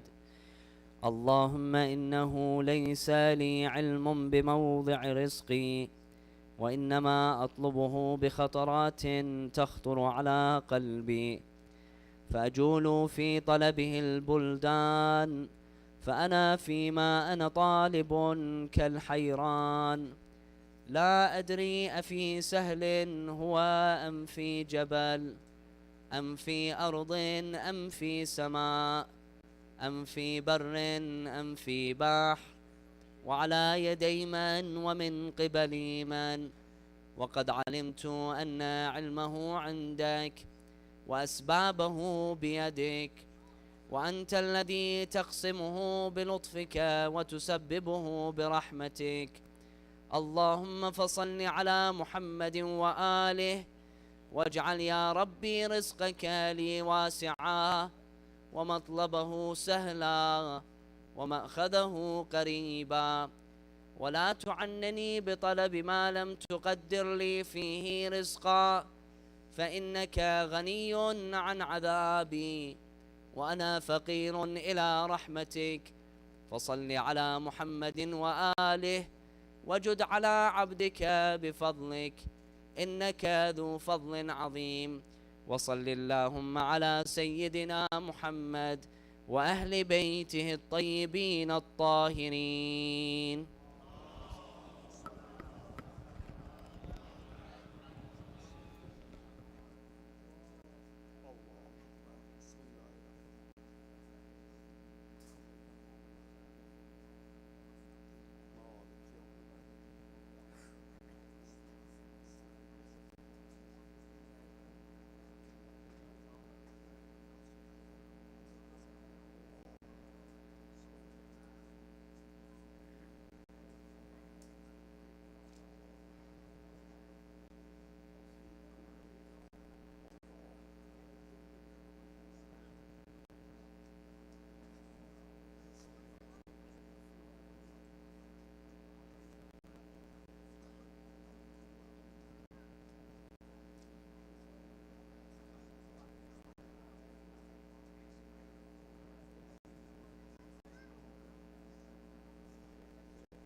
اللهم عجل لوليك الفرج.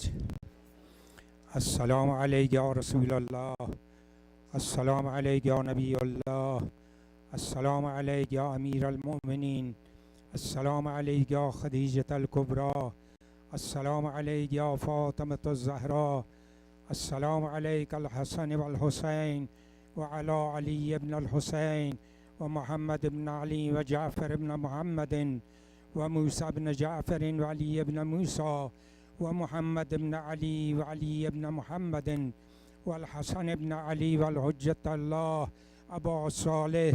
السلام عليك يا أبو الفضل العباس، يا ابن أمير المؤمنين، يا ابن أم البنين. السلام عليك يا زينب كبرى بنت علي مرتضى بنت فاطمة الزهراء.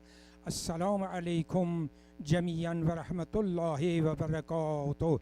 نصار روح مطهر حضرت علی اصغر علیه السلام صلوات ختم کنیم.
دوستان عزیز،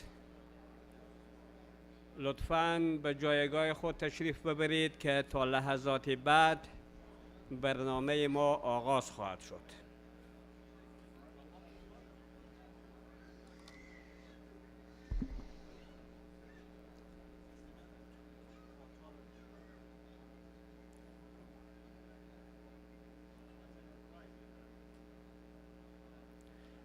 ضمناً از برادران خواهش می شود که به جلو تشریف بیاورند تا دوستانی که بعداً به ما ملحق می شوند برایشان در پایان جای باشد. با ذکر یک صلوات بر محمد و آل محمد لطفاً جلو تشریف بیاورید. بفرمایید.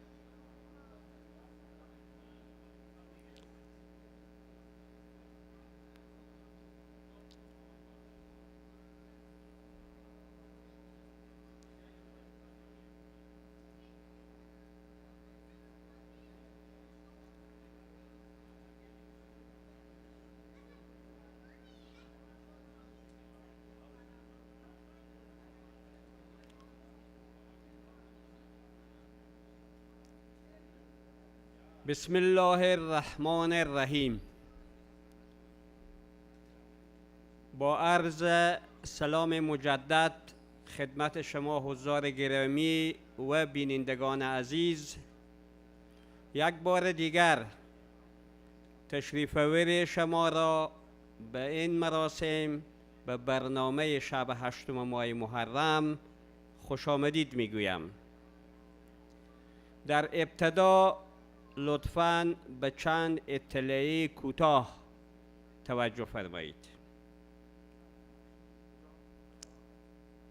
همانطوری که متوجه هستید از 2 شب قبل در پایان نظرات هم برای عزاداران توزیع می شود. این نظریه ها با کمک و همت تعداد از انسان‌های نیکوکار جامعه ما تأمین و تمویل می شود. خواهران و برادران که خواسته باشند در این امر خیر سهم بگیرند، خواهران با خواهر حسین زاده و برادران با آقای مزاریار در تماس شوند. ضمناً امشب در پایان برنامه برادران از سمت دروازه چپ خارج شده و از آن پارکینگ غذای خود را اخذ بدارند و خواهران از درب ورودی سلول بخش خواهران غذای خود را اخذ بدارند. ثبت نام در مکتب جامعه اسلامی آغاز شده است و تا 7 آگوست ادامه دارد. بعد از 7 آگوست ثبت نام صورت نمیگیرد. خانواده‌های عزیز می توانند به شکل آنلاین از طریق maktab.ce/registration ثبت نام نمایند. دوستانی که از کتابخانه جامعه اسلامی کتاب به امانت برده‌اند لطفاً آن کتاب‌ها را برگردانند و ضمناً اگر کتاب‌های در خانه دارند که استفاده نمی نمایند لطفاً آنها را به کتابخانه جامعه اسلامی هدیه نمایند. دوستانی که چند سال قبل این قوطی ها را برای کمک به معارف افغانستان بردند لطفاً این قوطی ها را برگردانند و قوطی های جدید را از درب ورودی اخذ بدارند. برای پاک نگه داشتن فضای جامعه اسلامی در این ماه محرم مسئولین بخش پارکینگ از خواهران و برادران صمیمانه تقاضا می نمایند تا گاربیج ها را در گاربیج بین هایی که در اطراف گذاشته شده است در آنجا بیاندازند. بخش مالی جامعه اسلامی از همه اعضای عزیزانی که تا به حال موفق نشدند حق العضویت هایشان را بپردازند لطفاً با بخش مالی در تماس شوند. حال دعوت میکنم از خواهر مریم شاسمند از بخش مکتب جامعه اسلامی برای اعلامیه‌ای که از طرف مکتب میخواهند به اطلاع شما عزیزان برسانند. باز هم و بر حبیب خدا ختم انبیا صلوات.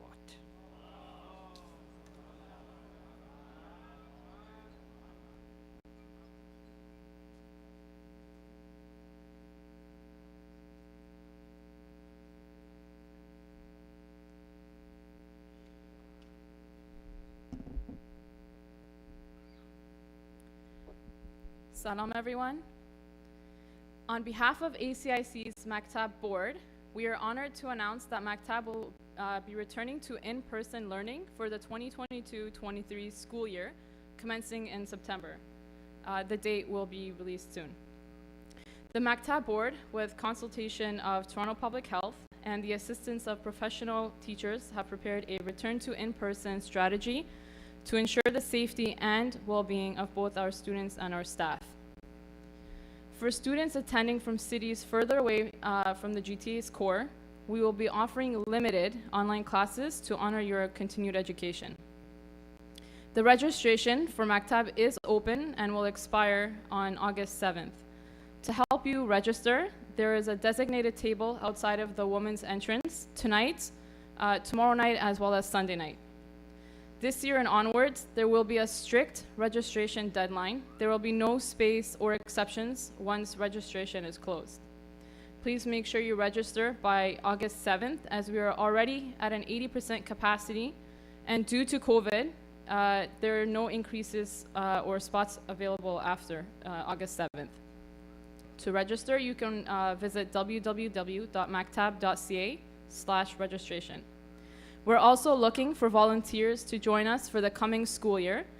Criteria and areas where we need support can be found at maktab.ca/join. I can speak from my own experience and confirm it's not an opportunity that you want to miss should you be able to commit. The energy from the community, the students, teachers, and volunteers are immaculate, to say the least, and you won't be disappointed if you choose to commit. If you have any questions about Maktab or its registration, please do not hesitate to approach any of Maktab's board, myself or Ghai Taidi or Sister Hakima, the members, and we will be happy to assist you. Thank you, and may all your prayers and du'as be accepted during this holy month. Salawat.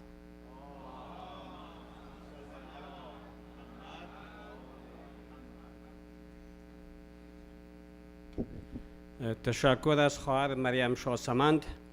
فقط یک اطلاعی دیگه دوستان وانن که مسئولین پارکینگ از شما خواهران و برادران صمیمانه تقاضا دارن تا با مسئولین بخش پارکینگ همکاری نمایین، چون می‌دانیم که تعداد عزاداران شب تا شب زیادتر می شود و طبیعتاً تعداد موترها هم زیادتر و یک بار دیگر تاکید می نمایند که لطفاً در سرک هابسن اوینیو موترهای خود را پارک ننمایید که باعث شکایت همسایگان خواهد شد. در این بخش دعوت می کنم از دانشمند گرامی جناب آقای دکتر فقیهی برای ایراد سخنرانی و تا آمدن ایشان و بر حبیب خدا ختم انبیا صلوات.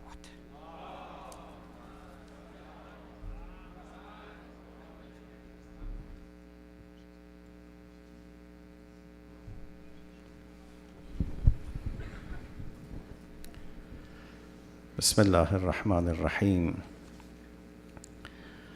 الحمد لله الواحد الأحد الفرد الصمد والصلاة والسلام على أشرف الأنبياء والمرسلين حبيب إله العالمين أبي القاسم محمد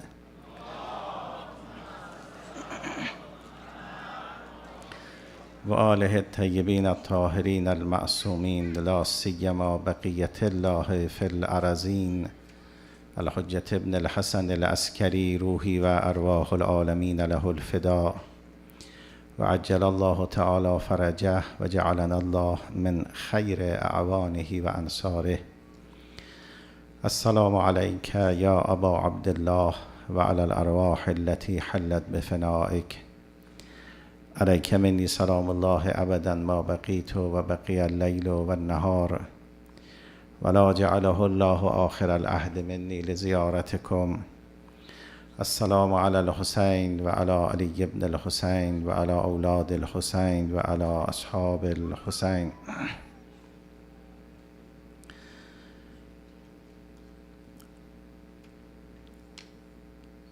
امروز به مناسبت امشب به مناسبت اینی که غروب جمعه رو پشت سر گذاشتیم و روز جمعه متعلق به امام عصر علیه السلام هست.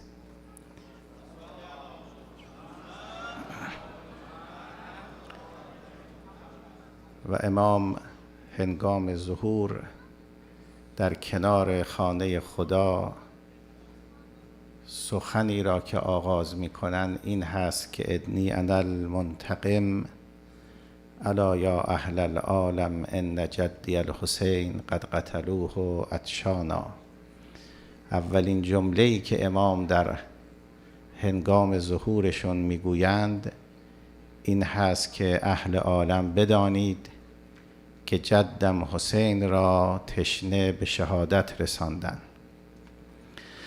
لذا لازم هست که ما عرض ادب داشته باشیم به محضر امام عصر، اون حجت پروردگار در عالم هستی.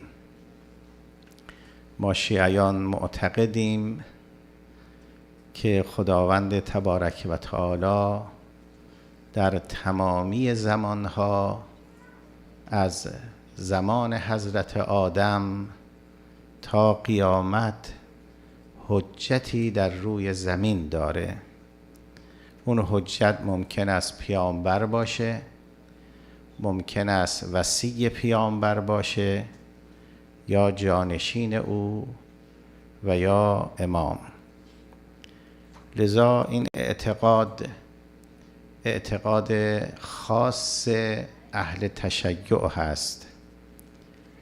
یکی از اندیشمندان غربی به نام هانری کوربن، ایشون در یک سخنرانی که در رادیوی پاریس انجام میده میگه تنها مکتب تشیع هست که معتقد است ارتباط زمین با آسمان هیچگاه قطع نمی شود و اگر ما غیر از این اعتقاد رو داشته باشیم، اون میگوید این یک نوع ظلم هست که خدا برای امتهای پیشین یه حجتی داشته باشه، برای امتهای پسین نداشته باشه.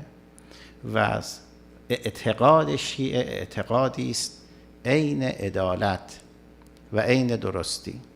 به هر صورت این رو ما قدر بدونیم که چنین امام زنده و حیی داریم که دعای او برای ما و ارتباطی که ما میتونیم با او برقرار بکنیم این از اختصاصات ماست که این نعمت الهی رو باید قدر بدونیم. خداوند به ما این نعمت رو ارزانی داشته، تا چه حد این نعمت رو پاس می‌داریم. بحث امشب من در رابطه با انتظار ظهور حضرت، انتظار فرج حضرت هست. می‌دانید در روایات آمده که افضل الاعمال انتظار الفرج، با فضیلت ترین کارها در دوران غیبت انتظار فرج حضرت و ظهور حضرت هست. اما این یعنی چی؟ ما منتظر چه چیزی هستیم؟ این رو یه مقدار باید در موردش صحبت کرد.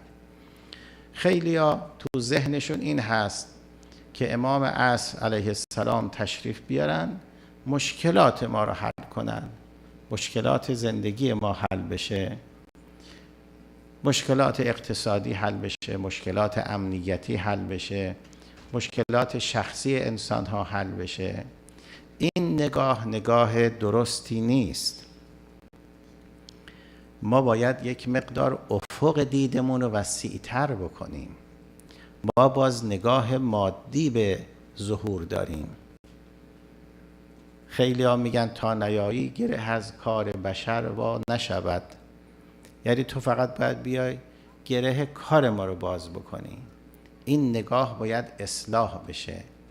اگر ما بفهمیم و بدانیم انتظار فرج یعنی چی و ما منتظر چه چیزی هستیم، هم در اثر این معرفت و فهم هم با فضیلت ترین عمل رو انجام دادیم و هم شاید کمک بشه به نزدیک شدن ظهور. این نکته خیلی مهم هست. لذا انتظار فرج حضرت و انتظار ظهور رو بنده در دو محور میخوام عرض کنم. محور اول، ما باید منتظر باشیم اون حقیقتی که دشمنان دین نگذاشتن، اون چهره رسول الله رو ما بشناسیم و بفهمیم، چهره امیرالمؤمنین رو بشناسیم و بفهمیم، چهره واقعی حجت خدا رو بفهمیم و بشناسیم، منتظر باشیم با ظهور امام زمان اون چهره رو ببینیم، اون مظهر اسماء حسنای خدا رو ببینیم، اون امیرالمؤمنین رو ببینیم دوباره. اگر می‌خواهید علی را ببینید، اگر می‌خواهید حسین را ببینید، اگر می‌خواهید رسول الله را ببینید، با ظهور حضرت، با نگاه به حضرت، با دیدن امام عصر همه اینها رو دیدیم و شناختیم. این اولین نکته باشه. اینجا جایی است که ما میگیم که تمام زندگیمون رو فدا میکنیم تا لحظه ای او رو ببینیم، او رو به لقایش نائل بشیم. این مهم هست که انسان خودش رو برای امام عصر بخواد، نه امام عصر رو برای خودش بخواد. به این شناخت برسیم که دیدن امام زمان برامون مهم باشه، دیدار او مهم باشه، بفهمیم امام کیه، بفهمیم حجت خدا کیه. وقتی فهمیدیم اون موقع هیچ چیزی در عالم نخواهیم خواست جز دیدار امام عصر. این رو شنیدید، این حتما همتون شنیدید که در آیه شریفه هست وسیق الذین اتقوا الی الجنة زمرا. آیه هست که جهنمیا رو میکشونن، به زور میبرنشون طرف جهنم، اما دیگه بهشتیا رو دیگه نمیخواد به زور ببرن، خب خودشون با اشتیاق میرن. اما این آیه میگه که اهل تقوا رو میبرند و گویا میکشونن طرف بهشت. چرا؟ اونجا داره که اینها تجلی میکنه امام حسین بر اینها، محو دیدار حسین میشن، دیگه از بهشت هم دیگه فارغ میتونن، توجه به بهشت هم دیگه ندارن. این هست حجت الهی. ما باید انتظار بکشیم این حقیقت رو ببینیم. اون کسی که وارث آدم صفی است، وارث نوح نبی است، وارث موسی و عیسی است، وارث محمد خاتم الانبیا است، وارث امیر المؤمنین، وارث سید الشهدا است، اون که خوبان همه دارن تو تنها داری. این حقیقت میخواد ظهور پیدا کنه، در عالم تجلی پیدا کنه. این مهمترین اصل و محور در انتظار فرج و انتظار ظهوره که ما او رو ببینیم. امیر المؤمنین راجع به پیامبر اکرم صلی الله علیه بیان میکنن که قد صرفت نحوه افئدة الابرار. پیغمبر کسی بود که از خوبان عالم دلربایی میکرد. ابرار یعنی آدمایی که خیلی خوبن، از جهت اخلاقی، از جهت فکری، در رده بالای از شخصیت قرار دارن. وقتی پیغمبر رو میدیدن دلشون برای این شخصیت، برای این اخلاق، برای این منش میرفت، دلربایی میکرد از اونها. امام زمان هم اینجوریه. اینی که بعضیا میگن حمام خون را میفته، اینها هیچ درست نیست. راوی این روایات کسی است که اصحاب ائمه نفرین میکردن او رو. امام آمده خونریزی ها را از بین ببره، جنایت ها را از بین ببره. در دعا داریم الاب الرحیم الذی ملکته ازمة القبض والبسط. امام عصر پدر مهربان هست. او با کسانی برخورد میکنه که جامعه بشریت رو میخوان نابود کنن. او با اونا کار داره.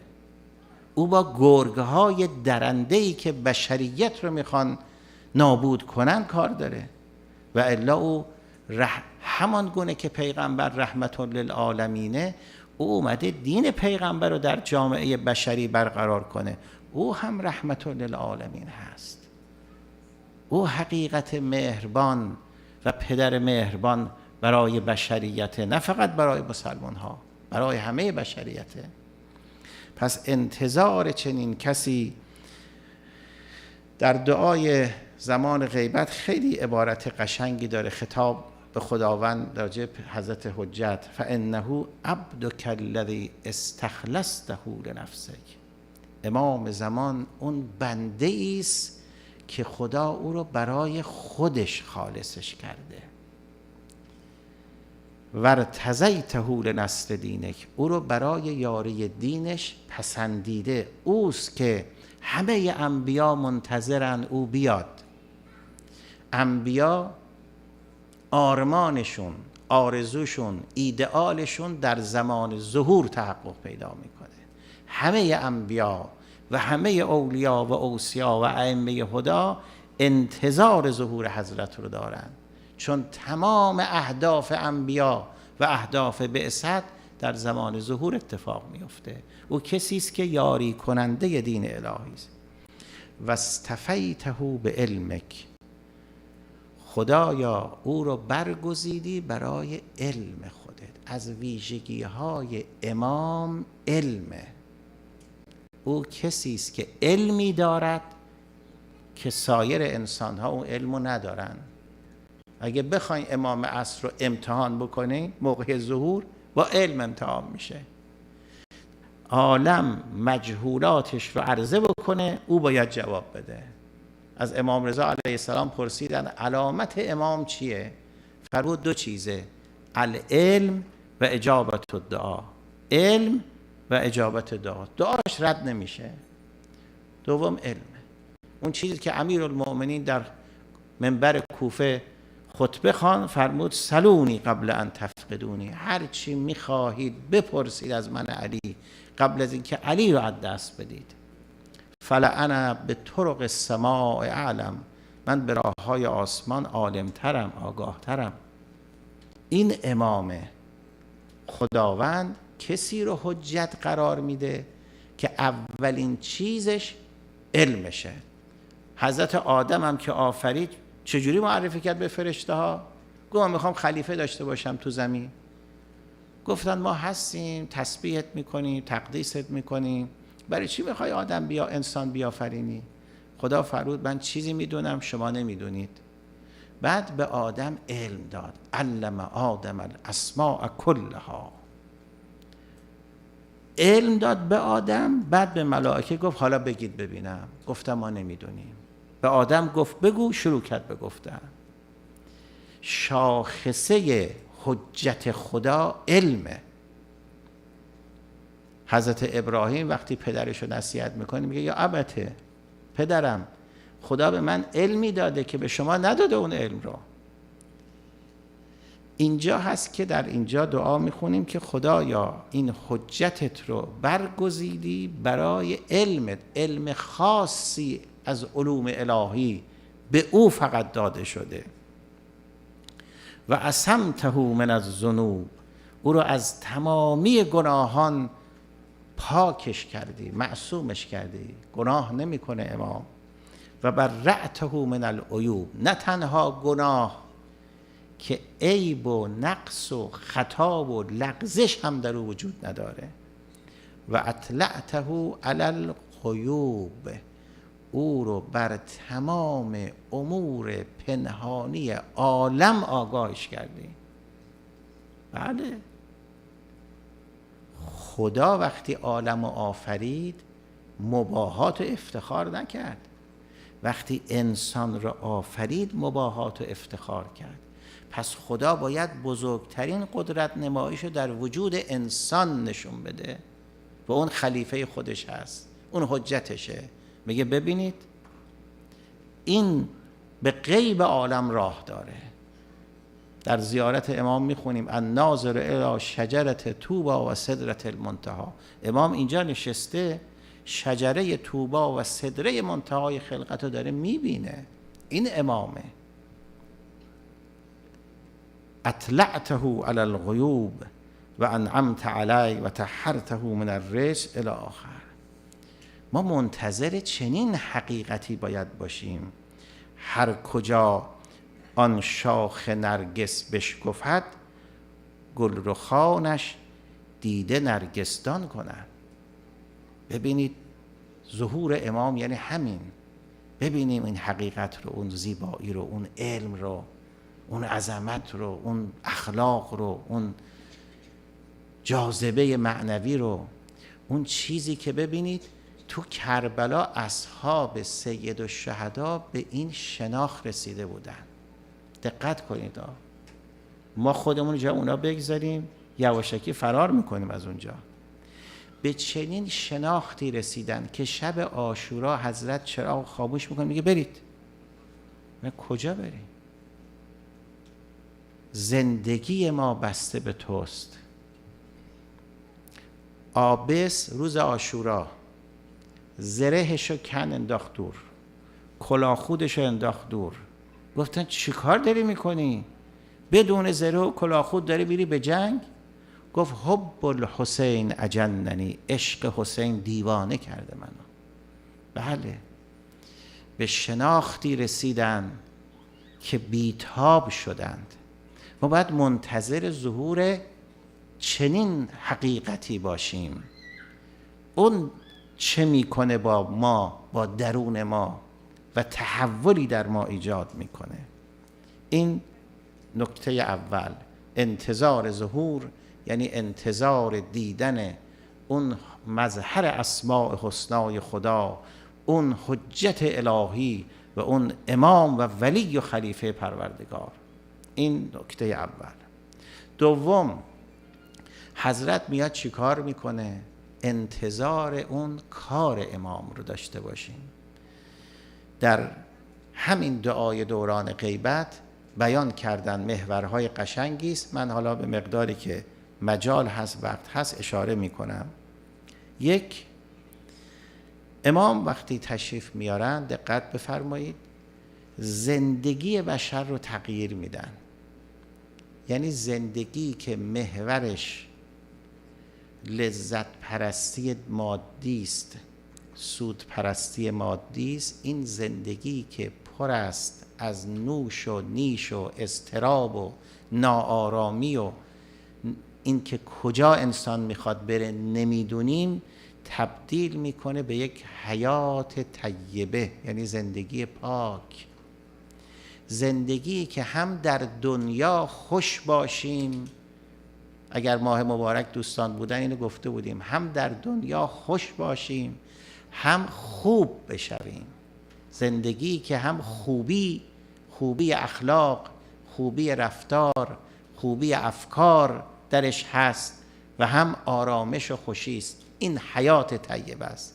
حیات طیبه حیاتی است که وقتی انسان از این عالم میخواد بره با خنده میره، برنده میره نه بازنده. این مهمه. خیلی ها تو این عالم خوشن برای خودشون، اما وقتی صدای انتقال به اون عالم به گوششون میرسد میفهمن که باختن، خیلی باختن. خطبه امیرالمؤمنین در نهج البلاغه دارن، تصویر میکنن اینها رو هنگامی که از این عالم برن. میگه طرف داره روحش میخواد بره بیرون، یتذکر اموالا جمعها، نگاش میفته که اموالی رو که جمع کرده معلوم نی از کجا جمع کرده، حلال و حرام با هم قاطیه. تبقى لمن وراءها، اینو میذاره برای کسان دیگه که او را لذتشو میبرن. اونجا میگه ای کاش برای اینها ندویده بودم. زندگی عاقلانه رو امام برای ما میاره، زندگی که هم خوشی درش هست، هم خوب بودن درش هست، هم رشد درش هست، هم پویایی درش هست. این چیزی که در ظهور اتفاق میفته، تغییر زندگی بشر از این زندگی نکبتبار، از این زندگی که پایان خوبی رو ندارد، به یک زندگی سراسر رشد، تعالی، معرفت، محبت، اخلاق برای بشر میاره. این مهمترین کاری است که در ظهور اتفاق میفته. خب من موارد نادرش خاصش رو میخوام عرض کنم. یک، اللهم احی بولیک القرآن. اولین گامی که حضرت برمیداره این که قرآن رو زنده میکنه. بله، قرآن در پیش ما هست، اما همه جور و هر کسی اومده برای خودش قرآن رو تفسیر میکنه. قرآن اینو نمیگه. امیرالمؤمنین میفرماد عجایب و شگفتی های قرآن پایان نداره. ما اگه بدونیم کلام خدا چی هست، خدا تو سخنش چی گفته من و شما، اینو کی باید بگه؟ اینو جز اهل بیت میدونن که خداوند چه فرموده. امام سجاد در صحیفه سجادی میفرماد خداوند این قرآن رو بر پیغمبر نازل کرد، بعد علم عجایب و شگفتی های قرآن رو به او خدا یاد داد. معلم پیغمبر خود خداست. بعد امام سجاد میگن این علمی که خدا به پیغمبر داد به ارث به ما رسیده. ظهور امام زمان یعنی ظهور دانش قرآن، ظهور معارف قرآن. قرآن با امام زمان احیا میشه. هم به فهم قرآن میرسیم، هم قرآن رو اقامه میکنه. حضرت قرآن رو برپا میداره. این نکته مهمه. انبیا آمدن عدالت رو برقرار کنن، قرآن دستور به عدالت داده. اقامه قرآن یعنی اقامه عدالت در جامعه بشری. قرآن آمده گفته بنده خدا بشوید. امام عصر کاری میکنه که انسانها انتخاب بکنن بندگی خدا رو بر بندگی شیطان، از بندگی شیطان بیان بیرون بنده خدا بشن. این بستر رو امام عصر فراهم میکنه. وقتی قرآن رو فهمیدند به قرآن عمل میکنن. نکته اینجاست. چرا وقتی موقعی که قرآن زمان پیغمبر نازل میشد ترا اعینهم تفیض من الدمع مما عرفوا من الحق، وقتی کلام خدا رو میشنیدن مفهوم کلام خدا براشون آشکار میشد، اشکها از چشمانشون جاری میشد. این امام عصر که قرآن برای ما میگه که اون وقت بفهمیم قرآن رو، درونمون تکون بخوره، اشک از دیده جاری بشه، خوبی ها در رفتارمون آشکار بشه. این اول احی به ولی کل قرآن. بعد چی کار میکنه امام؟ این اولین گام احیاگره، زنده میکنه قرآن رو. قرآن رو با معرفت بخشی، با اجرای اقامه قرآن، قرآن احیا میشه. الان قرآن میون ما چی هست؟ مرده است. اصلا مال مرده هاست قرآن. تا صدای از قرآن بلند میشه میپرسن کی مرده؟ آیه شریفه داریم استجیبوا لله و للرسول اذا دعاکم لما یحییکم. پاسخ بدید به دعوت خدا و رسول، اونا میخوان شما رو زنده بکنن، احیا بکنن. قرآن کتاب زنده هاست، نه کتاب مرده ها. قرآن کتاب تدبره، نه کتاب تفعل استخاره باش بگیرن. خدا قرآن برای این داده. قرآن کتاب تزیین در خانه نیست، تزیین شخصیت ماست. قرآن اومده من و شما رو زیبا بکنه، نه دکور خونه من و شما رو زیبا بکنه. چه نگاهی به قرآن داریم؟ یک کسی از من یه سال پرسید، گفت آیه‌ای داریم اگه یه چیزی گم کردیم پیداش بکنیم؟ یه آیه‌ای داریم؟ گفتم بله، کل قرآن مال همینه. متون گم شده خود جناب عالی هستید. قرآن آمده ما خودمون رو گم کردیم، خودمون رو پیدا بکنیم. ما اصلا کجاییم تو این دنیا؟ اولین نکته و پیام قرآن خود پیدایی است. خودتو پیدا بکن. قرآن کتاب این هست. امام احیا میکنه قرآن رو. و احی به القلوب المیته. گام بعدی این است که امام زمان دلهای مرده رو زنده میکنه. یه شب عرض کردیم اینجا دل مرده یعنی چی؟ دلی که محبت خدا توش نیست، دلی که شوق به خدا نداره، این دل مرده است. به قول حافظ به فتوای من برو نماز کنید. کسی که عاشق خدا نیست از دید او مرده است، نماز میت باید بهش بخونه. حضرت امیر میفرماد فالصورة صورة انسان و القلب قلب حیوان و ذالک میت الاحیا. ریختش ظاهرش انسانه اما درونش حیوانه. کسانی که تو قلبشون حسادت، کینه هست، انتقام میخوان بگیرن، نیت بد دارن، اینا دلشون دل انسان نیست. کسانی که رحم تو دلشون نیست انسان نیستن، این قلب مرده است. اینی که امام دلها رو زنده میکنه یعنی دلها رو عاشق خدا میکنه، دلها رو عاشق اخلاق زیبا میکنه. دلهایی میشن که دوست دارن خوب باشن، کار خوب کنن، خیر به انسانها برسونن. دلهایی که درش حسادت و کینه و انتقام و اینا وجود نداره. این دل زنده است از نگاه دین. امام میخواد احیا کنه، زنده کنه دلهای مرده رو. وشف به الصدور الوغره وجمل به الاهواء المختلفه علی الحق. کار بعدی چیه؟ امام میاد سینه های پر از کینه رو درمان میکنه. یعنی چی؟ ما منتظریم امام بیاد عدالت رو برقرار کنه. عدالت گام اوله. عدالت بستر یه چیز بالاتره و اون چیه؟ اخوت و برادری. امام آمده جامعه بشری رو ظلم و برداره. عدالت که اومد زمینه بشه عدالت برای اینکه انسانها برادر هم بشن. نه برابری که بالاتر برادری انسانها هدف اصلی ظهور حضرت مهدی علیه السلام هستش.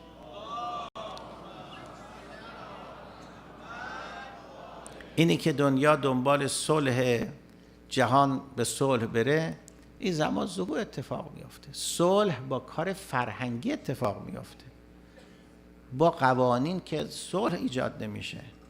یعنی همه قانون حقوق بشر اینا دائم همون کسانی که حقوق بشر نوشتن جنگ دارن تو دنیا به پا میکنن.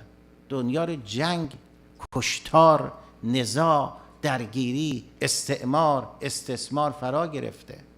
چقدر از مردم دنیا زیر ستم و ظلم قرار گرفتن. چرا فقط عده‌ای از انسانها از مواهب دنیا برخوردارند، باقی محروم هستند؟ اینا به خاطر این که اون دوستی و مهربانی بین انسانها وجود نداره. امام میاد این کینه دلها رو بر میداره و اخوت و برادری در جامعه بشری برقرار میکنه. کسی که میگه من منتظر امام زمانم، دقت کنید، ولی داره حرفایی میزنه، کارایی میکنه که ایجاد دشمنی میکنه، این دروغ میگه. هی داد بزنه اللهم عجل ولیک الفرج، با داد حل نمیشه. در توقیع از امام عصر علیه السلام داریم لو ان اشیاءنا وفقهم الله لطاعته علی اجتماع من القلوب لما تأخر عنه الیمن بلقائنا. اگر شیعیان ما، دقت کنید، شیعیان ما قلبهاشون به هم نزدیک میشد، اختلافا رو کنار میذاشتن، دیدار ما به تأخیر نمی افتاد. ما داریم میگیم ای جهان بیاد با هم ارتباط برقرار کنیم، تفاهم داشته باشیم. خودمون با خودمون نداریم. خودمون با خودمون نداریم. میگیم آقا اسلام و مسیحیت، شیعه و سنی. خب شیعه با شیعه چرا خودش اختلاف داره؟ ما تا اختلاف خودمون رو حل نکنیم، تا بین خودمون مهربانی و دوستی برقرار نکنیم، حرفای گزاف داریم میزنیم، حرفای بی ربط داریم میزنیم. تا تلاش نکنیم که این اختلافات درون خودمون رو برطرف بکنیم، بی خود میگیم ما منتظر ظهور امام هستیم. چون امام میخواد بیاد اختلاف رو برداره. من دارم اختلاف رو دامن میزنم. چقدر به ما گفتن گذشت داشته باشیم، چقدر به ما گفتن کار برادر مسلمان تا حمله بر صحت بکن، چقدر برای دیگران پرونده درست میکنیم، آبروریزی میکنیم، علیه اون حرف میزنیم. تا کی میخواد ادامه پیدا کنه اینها؟ مادامی که این سینه رو از کینه خالی نکنیم، انتظار ظهور یک حرف زبانی است، یک لقلقه زبانه، واقعیت نداره. این دعاها بالا نمیره. خیر الدعا ما صدر من قلب تقی و صدر نقی. دعا اونی است که از سینه پاک بیرون بیاد. چرا دعاها اجابت نمیشه؟ نیت ها خرابه، نیت ما خرابه، دعامون بالا نمیره. باید اینو درستش بکنیم تا این سینه رو، این دل رو از این آلودگی ها پاک نکنیم. دعای ما از سقف منزل و مسجدمون بالاتر نمیره. وشف به الصدور الوقره واجمع به الاهواء المختلفه علی الحق. خب امشب شبی است که متوسل میشیم به طفل شیرخوار امام حسین علیه السلام. مثل پرنده بال گشودی رها شدی، کوچکترین ستاره سرنیزه ها شدی. لعنت به لایی این نیزدار تو، باعث شده است بر سر نی بی صدا شدی. در آسمان کرب و بلا رد خون توست، تو یک تنه برای خودت کربلا شدی. یکی از جانگدازترین مصیبت‌های عاشورا شهادت این طفل شیرخوار هستش. من اول درباره مادر این طفل بگم، از خانم رباب. خیلی زن با شخصیت و با وفایی است این رباب. بعد از واقعه کربلا زیر سایبان نرفت تا آخر عمرش. میگفتن چرا زیر سایبان نمیری؟ این شعر رو خوند: ان الذی کان نورا یستضاء به بکربلا قتیل غیر مدفونی. چگونه من زیر سایه برم که اون نوری که درخشنده بود و همه از او نور می گرفتند رو با چشمانم دیدم در کربلا قطعه قطعه شده بود. این اولا نشون میده که امام حسین علیه السلام در خانه خودش چگونه بوده که این همسرش این گونه شیفته اوست و این گونه از عظمت او صحبت میکنه و این گونه وفادار به اوست. یک همچین همسری و یک همچین مادری برای هم علی اصغر و هم سکینه خاتون که حالا ما سکینه خاتون میگیم، یک همچین مادری برای این طفل وجود داره. لن تستزل بعد واقعت کربلا الی آخر عمرها. زیر سایه نرفت و تو آفتاب بود. 1 سال بعد از واقعه زنده بود، از دنیا رفت، زیر سایبانی قرار نگرفت. خب مرحوم سید ابن طاووس در لحوف اینجور نقل میکنه که وقتی همه اصحاب به شهادت رسیدند، لما رأى الحسین مسارع فتیانه و احبته، وقتی امام حسین دید دیگه تمام جوانانش، تمام عزیزانش همه روی خاک پرپر شدن. من مقیدم مقتل رو بدون کم و زیاد بخونم، چون دروغ گفتن درست نیست. در بعضیا خیلی شاخ و برگ میدن، دروغ میگن، اون فضا رو تاریک میکنه. در روایت داریم مجالسی که ذکر امام حسین میشه و مقتل خونده میشه، وقتی که جمعیت میرن بیرون، فرشته ها میان خودشونو متبرک میکنن به اون مکان. لذا باید خیلی مراقب باشیم حرفایی که در منابع معتبر نیامده نگیم. من این رو از روی مقتل سید ابن طاووس لحوف میخونم. لما رأى الحسین مسارع فتیانه و احبته، وقتی دید همه پرپر شدن، روی زمین افتادن و هیچ کسی دیگه باقی نمونده، عزم علی لقاء القوم به مهجته، حضرت دیگه آماده شد خودش بره به میدان رزم.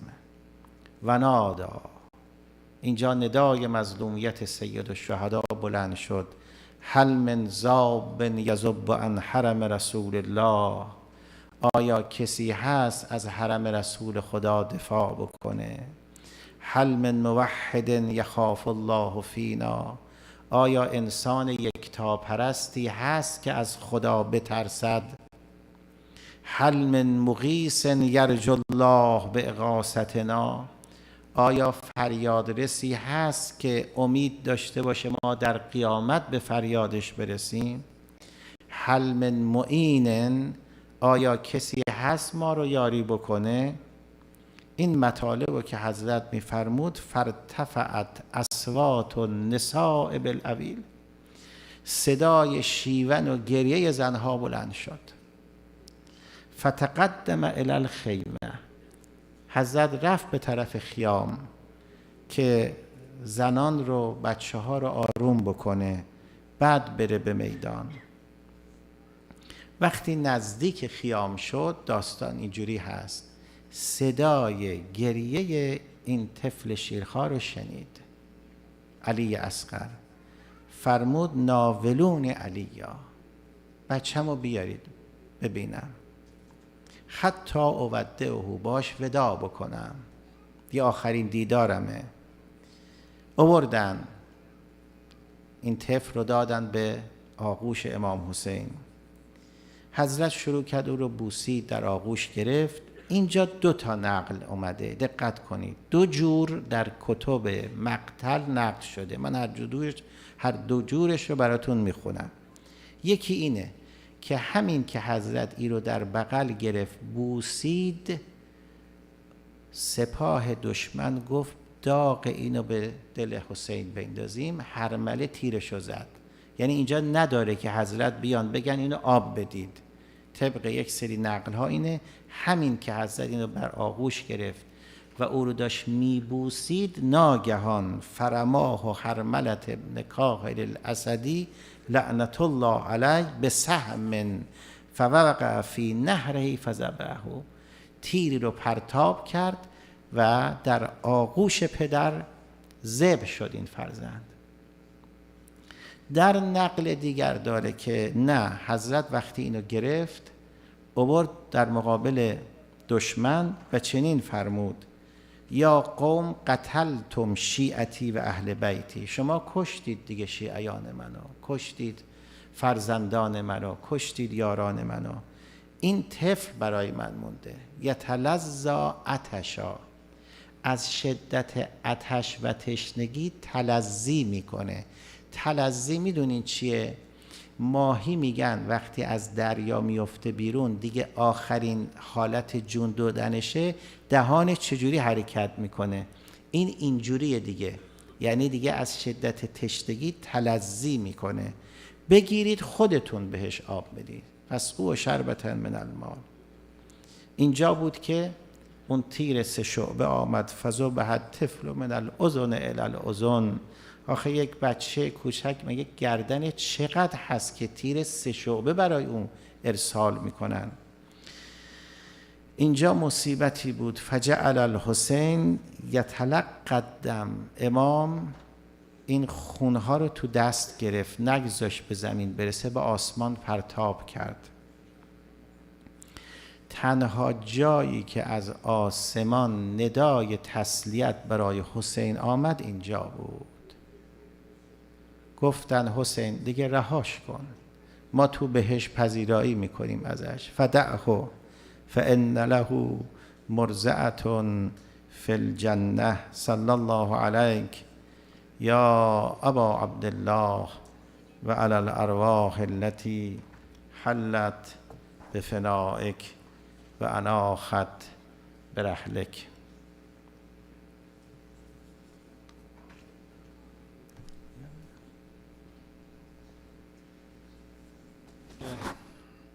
سپاس فراوان از فاضل دانشمند جناب آقای دکتر فقیهی، عمر و عزتشان افزون باد. دوستان بسیار عزیز، جن ذاکر مصیبت اهل بیت علیه السلام جناب آقای حاج مصطفی نعیمی در راه هستند. فعلا لطفاً صف سینه زنی ها را آماده بسازید. آمدن آقای حاج مصطفی نعیمی آمدن. یک اطلاعیه خدمت شما عرض کنم، یک تلفن سیاه از یکی از نوجوانان گم شده بود که خوشبختانه پیدا شد. اجماعاً صلوات.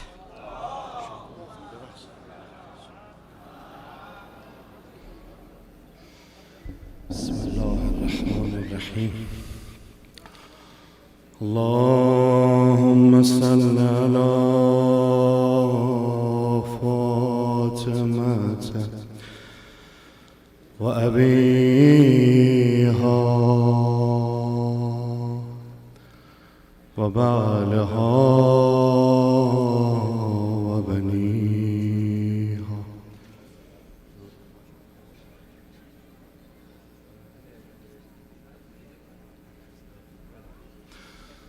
والسر المستودع فيها بعدد ما أحاط به علمك. اللهم لعن الجبت والطاغوت بعدد ما أحاط به علمك.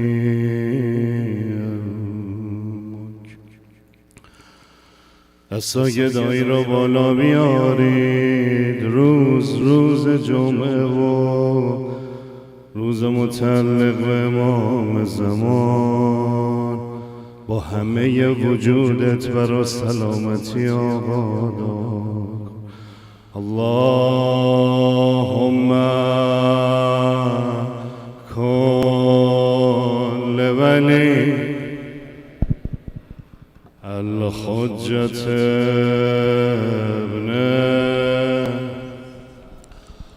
صلواتك على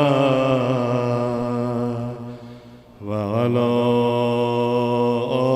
آبا في هذه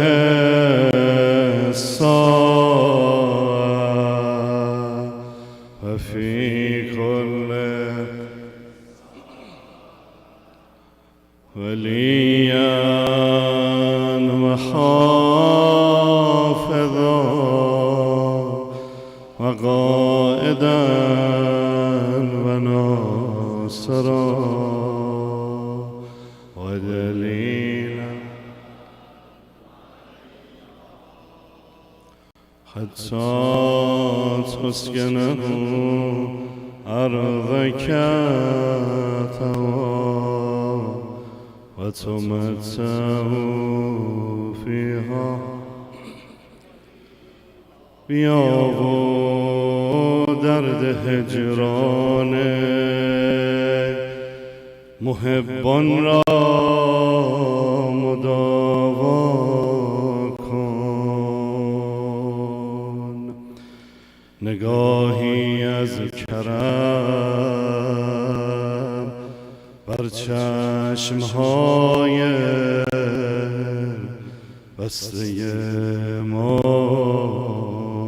کن.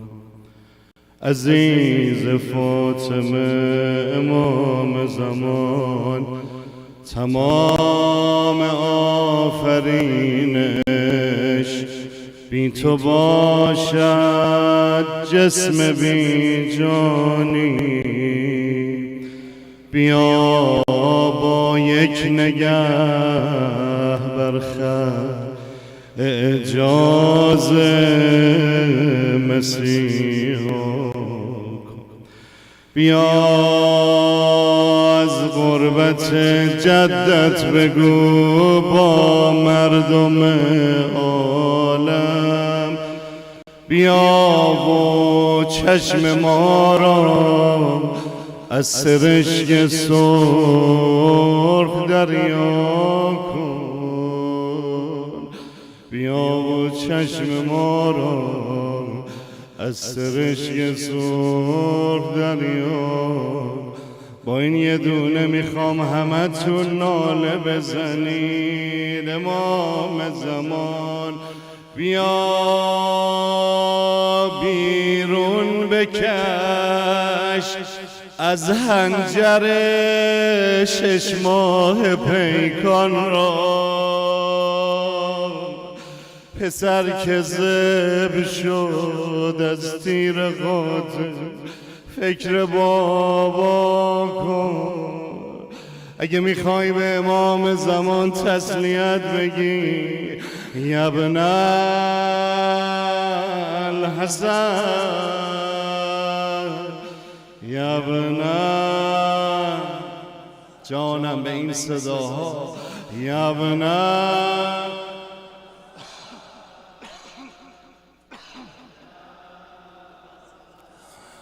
السلام علی شفاء الذابل.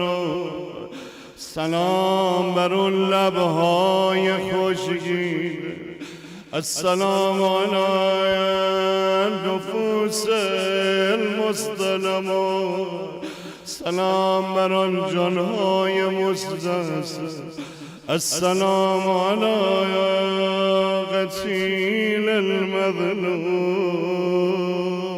اینا سلامایی که امام زمان تو زیارت ناحیه به ابی عبدالله الحسین، اما دنبالش میفرماید السلام علی علی الکبیر،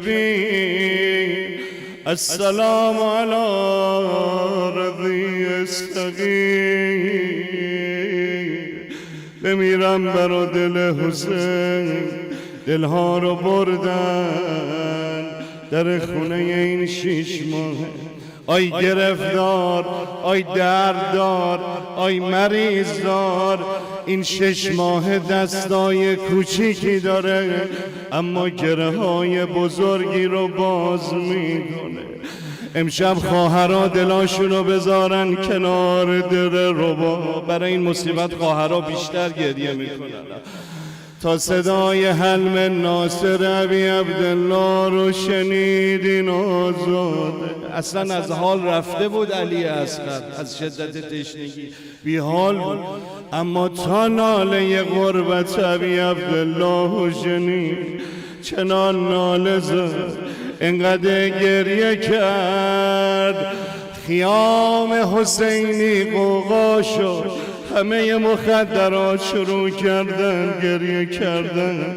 ابی عبدالله برگشت سمت خیمه، زینب کبرا این 6 ماه رو داد به حسین. داداشی فکری کن براش، ببین چطور داره لبهاشو به هم میزنه. ابی عبدالله اومد سمت میدان، بمیرم لشکر ایستاده داره نگاه میکنه حسین چه میخواد کنه.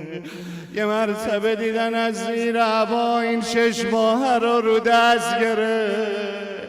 لم ترحمونی، اگه به من رحم نمی کنی ارحمو هذه الرضی، اما ترونا کیف یتلظا عطشا. یه عبارتی ابی عبدالله بود اگه نبود دهه محرم نمیگفتم. یه مرتبه فرمود منو علی ابن مصطفی، بر من حسین منت بذارید، خودتون سیرابش کنید. آخ چه شد؟ لشکر ولوله به پا شد، دارن نگاه میکنن، آروم آروم دهنه اسبا رو عقب کشیدن. گفتن آره ما که با این 6 ماه دیگه جنگ نداریم. آخ عمر سعد ملعون یه وقت صدا زد بگید هرمله بیاد. خیلی مصیبت سنگینی ها. وقتی به زین العابدین علیه السلام گفتن آقا مختار هرمله هم گرفت، به سزای عملش رسون، 5 سال از عاشورا گذشته. آقا امام زین العابدین فرمود، میخوام اوج مصیبت رو ببینیم. امام زین العابدین فرمود بگید مخدرات از عزا در بیان. شونه در آورد، محاسنش رو شونه کرد. سوال کردن آقا شمر رو قتله باباتو که کشتن اینو نفرمودی چی شد؟ امام زین العابدین فرمود آخه هرمله داغی به دل ما گذاشت. یه نگاه کرد نجیب امیر، پسر رو بزنم یا پدر رو؟ بگم یا نه؟ گفت مگه سفیدی زیر گلوی علی رو نمیبینی؟ یه کاری شعبه کرد با این گلو. من نمیدونم شیرخواره هست اینجا کسی رو دست بگیره. مگه شیرخواره چقدر گلو داره؟ عبارت مقتل اینه فذوب حتف من الاذن للاذن. آی حسین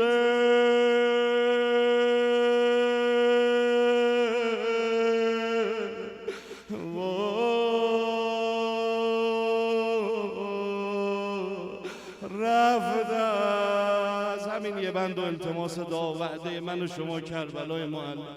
رفت از حرم رو بابم تنها شد، لبیک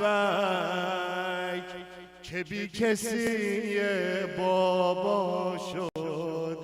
ای وای توی گلوی کوچولوش آخه چجوری سشو به جا شد. ای وای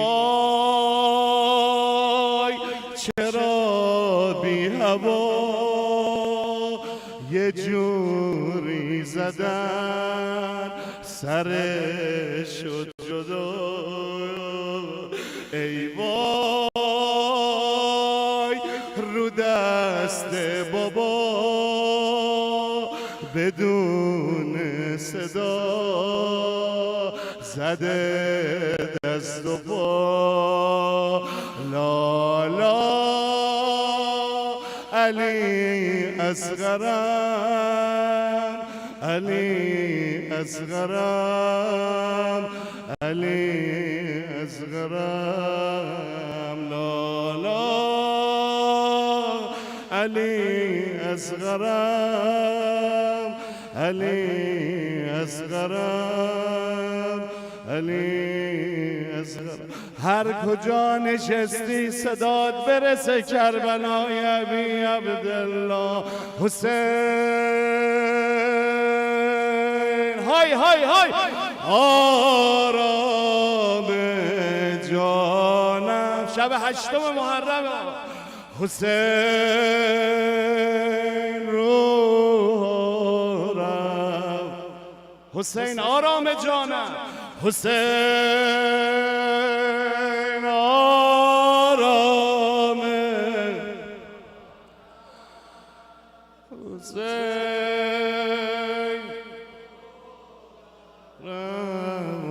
روانم، حسین سالار زینب، حسین غمخوار زینب. به آبروی این 6 ماه فرج امام زمان برسان. هر چقدر میخواید با آقا حجت ابن الحسن تسلیت بگید یک صلوات محمدی خطر.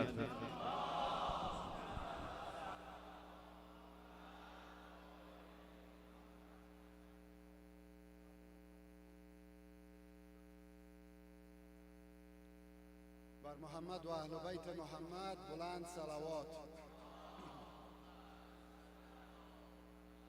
الهی که از برکت خون گلوی 6 ماهه امام حسین تمامی گرفتاری های دوستداران امام حسین، ما و شما مردم نجیب و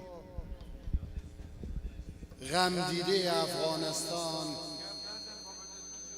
شفای بیماران، بیمارای مد نظر، بیمارایی که به نحو ما و به مجلسیان ما متعلق دارند، حاجات همگان، حاجات کسانی که در مجلس ما هستند آرزومند و حاجتمند هستند. او دوستایی که در پارکینگ خدمت میکنند، خدمت شما همگی زوار امام حسین هستند، خدمتی زوار امام حسین میکنند. الهی که حاجاتشان برآورده و خیر بگرده. بر محمد و اهل بیت محمد صلوات.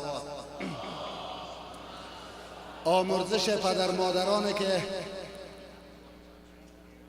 از این جمع رفتن، عزیزانی که سالهای قبل در بین ما بودند، چی از سینه زنا، چی از بحر سینه خانا که ما یک بحر سینه خان خدا علی شادان از سال گذشته از دست دادیم، و دیگه عزیزایی که در اینجا سالهای قبل متمادی در بین عزیزا خدمت کردند، حاجی فواد هاشمی، حاجی جاوید ابراهیمی، دکتر آصف سلطانزاده و تمامی عزیزایی که در فکر شما خطور میکنه، آمرزش همگیشان بلند صلوات میگه.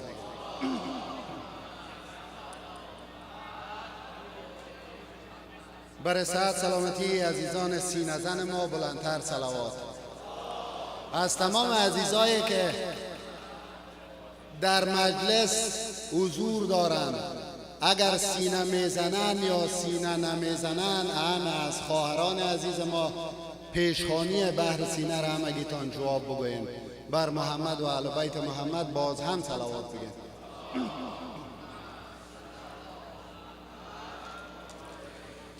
ای غنچه لبان گل رخ من از غرم ای جان، با خندگی پاسخ من از غرم ای جان، با خندگی پاسخ من از غرم ای جان. علی از غرم ای جان، گل پرپرم ای جان. علی از غرم ای جان، گل پرپرم ای جان. علی از غرم ای جان، گل پرپرم ای جان. علی از غرم ای جان، گل پرپرم ای جان. علی از غرم ای جان.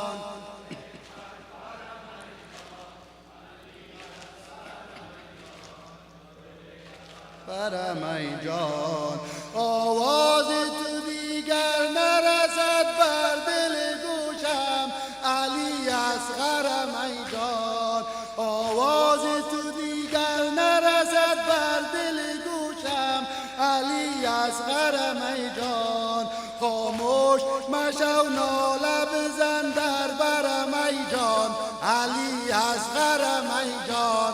علی اصغرم ای جان، گل پرپرم ای جان. علی اصغرم ای جان.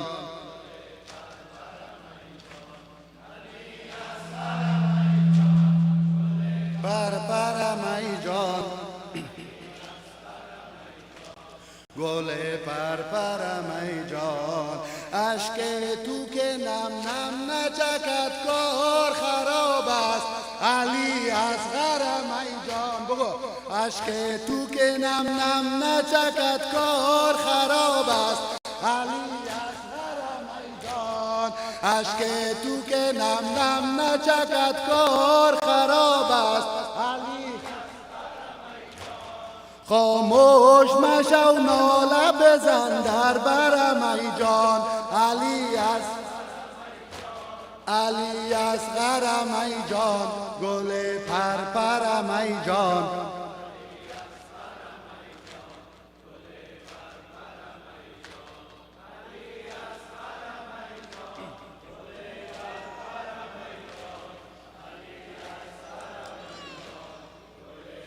پرم ای جان. این ظلم که باور نشود طفل صغیره، علی. این ظلم که باور نشود طفل صغیره، علی اصغرم ای جان. این ظلم که باور نشود طفل صغیره، علی اصغرم. بر دست پدر تیر زدن دلبرم ای جان، علی. علی اصغرم ای جان، گل پرپرم ای جان. علی اصغرم ای جان. علی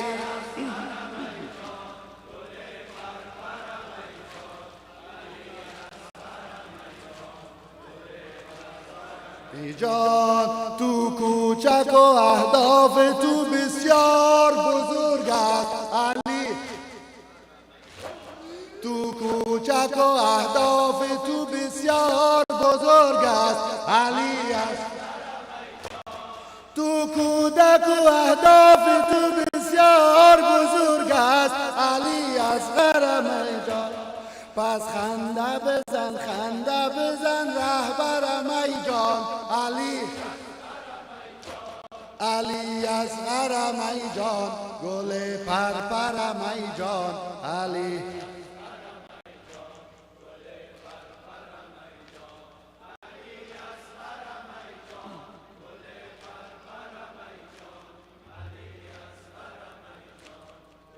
پرپرم ای جان. این خنده که جز خنده پیروزی ما نیست، علی اصغرم ای جان. این خنده که جز خنده پیروزی ما نیست، علی. این خنده که جز خنده پیروزی ما نیست. علی اصغر میدان صد تنه به دشمن زده در باور میدان. علی اصغر میدان، علی اصغر میدان، گل پرپر میدان. علی اصغر میدان، علی اصغر میدان، گل پرپر میدان، گل پرپر میدان. با خون گلوفت کن اکنون صف دشمن. علی اصغر میدان، با خون گلوفت کن اکنون صف دشمن. علی با خون گلوفت کن اکنون صف دشمن. علی اصغر میدان، تا در دل تاریخ شوی دفتر میدان. علی اصغر میدان، علی اصغر میدان، گل پرپر میدان. علی اصغر میدان، گل پرپر میدان. علی اصغر میدان،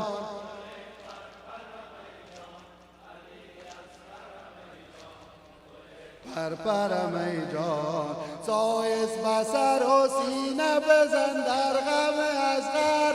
علی اصغر میدان، سایز بسر و سینه بزن، سایز بسر و سینه بزن در غم اصغر. علی اصغر سایز بسر و سینه بزن در غم اصغر. علی اصغر میدان،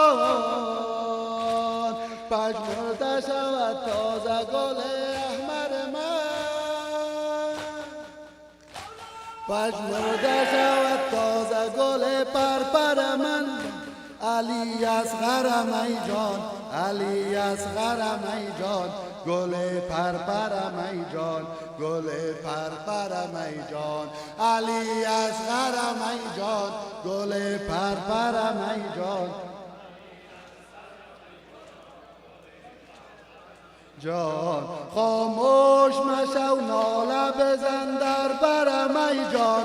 علی اصغر میدان، خاموش مشو ناله بزن در بر میدان. علی آواز تو دیگر نرسد بر دل گوشم. علی اصغر میدان، خاموش مشو ناله بزن، گریه بکن، ناله بکن، گریه بکن.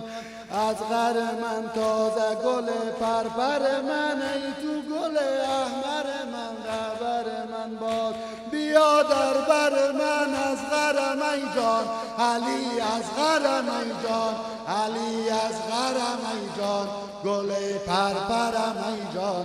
علی اصغر میدان، گل پرپر میدان. علی اصغر میدان،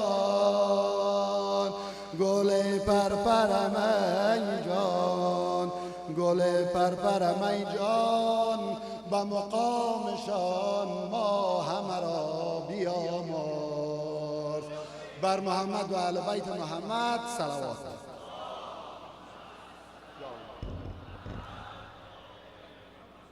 برای خوشنودی امام زمان اجماعاً صلواتی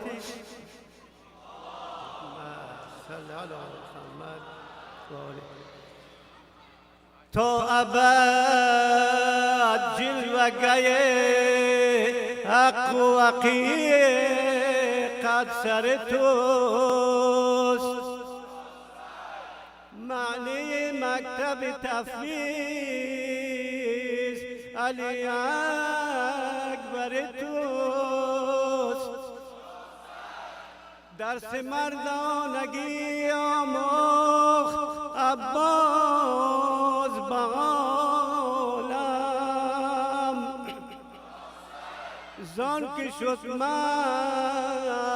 از آن باده که در ساغر توست. طفل 6 ماهت تبسم نکند پس چه کند؟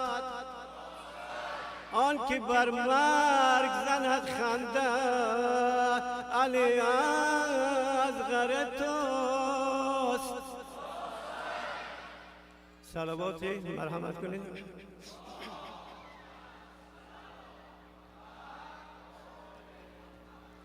در دشت عراق آمد آن رهبر آزادی، در دشت عراق آمد آن رهبر آزادی، آزاد و توان بودن ره در بر آزادی، آزاد و توان بودن ره در بر آزادی، در دشت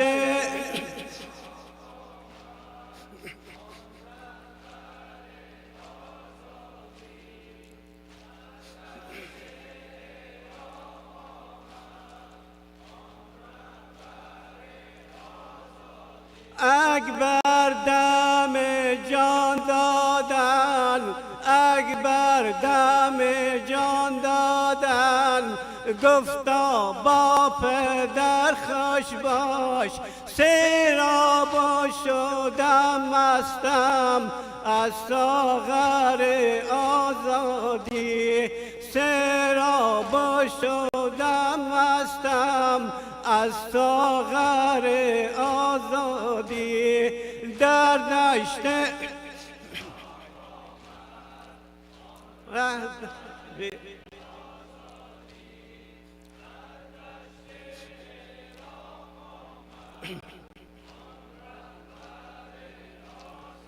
از رسوم اسبان، از رسوم اسبان، قاسم به عروسش گفت باید تو خوابیدم در بستر آزادی، باید تو خوابیدم در بستر آزادی، در دشت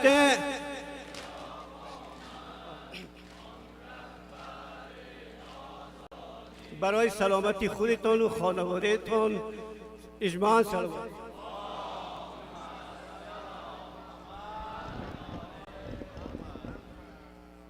محمد و محمد صلوات.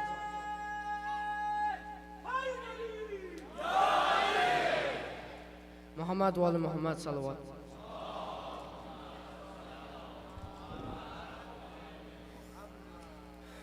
فدای ریش پرخونت، فدای ریش پرخونت، رقیه دخترت بابا، مدینه کیریم بابا، هستم با سرت اینجا، فدای ریش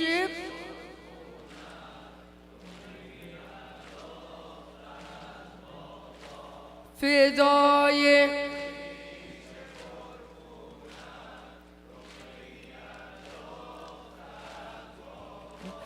دباد مرگت ای بابا، دباد مرگت ای بابا، مخواهم زندگی دیگر، دباد مرگت ای بابا، مخواهم زندگی دیگر، ببر اینجا مرا بابا، به حق مادرت بابا، بزن جا مرا امشب، به حق مادرت بابا، فدای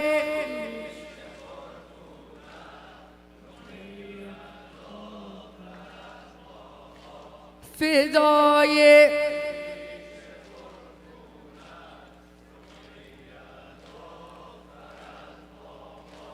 پدر جان دخترت امروز پدر جان دخترت امروز مرا تنها زدن دستگیر پدر جان دخترت امروز مرا تنها زدن دستگیر اما گفتن چرا بابا نمیوین چرا بالیل فدای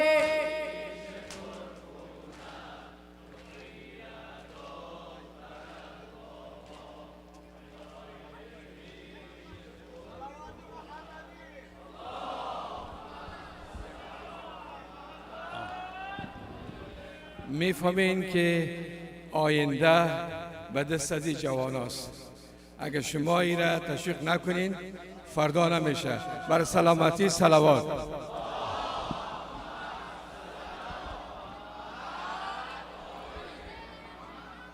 فلک ویران کرده منزل ما عاشقانه جواب بده صدایت برسه انشاءالله حرم شش گوشه امام حسین فلک ویران کرده منزل ما دلت ویران شود مثل دل ما این زبان 3 ساله حسین است زبان سکینه است انشالله دختر یتیم نشود خدایا بی پدر بودن چه سخته حقیر و هر نظر بودن چه سخته اگر می بود بابایم به دنیا نمی شد این خراب مسکنی ما رضا بودم به روزی بی نوایی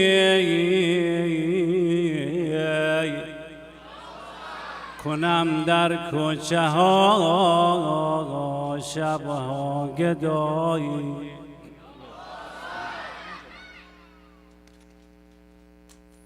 یوسف فاطمه در کجایی علمان علمان از جدایی یوسف فاطمه در کجایی علمان جانم یوسف فاطمه علمان علمان تو امامی زمین و زمانی در پی آفرینش روانی کربلا کوفه یا در منایی کربلا کوفه یا در منایی ابن زهرا بیا کی میایی یوسف فاطمه در کجایی علمان یوسف فاطمه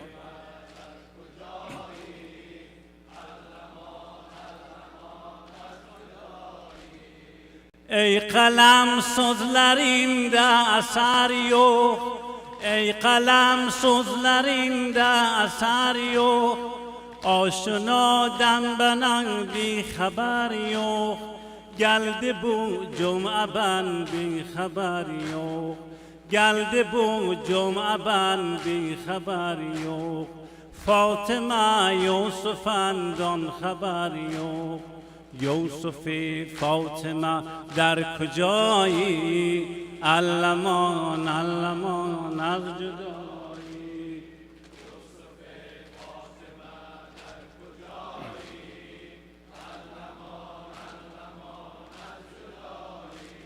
شأن در رتبه به بدن سن هر گزلدن آقا سن گزل سن geldi bu cumada geçti Allah. Geldi bu cumada geçti Allah. Fatıma Yusuf'i men haber yok. Yandı pervaneler şem'i söndü. Aylar okdan guraygonda döndü. Şe'ni de rütbede bir bedensen. Her güzelden ağan sen güzelsen. Yusuf-i Fatıma در کجایی علمانه یوسف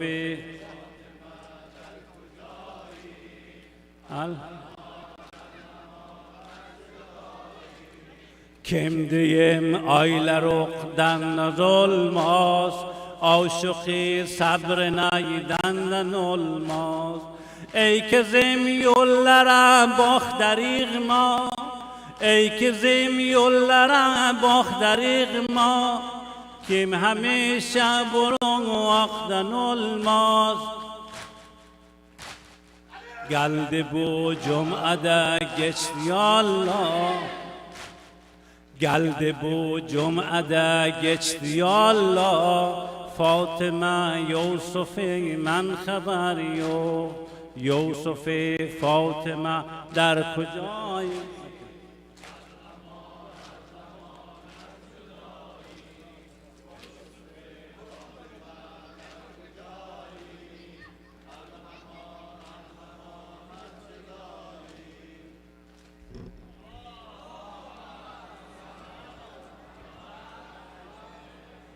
صلوات الله بلندتر.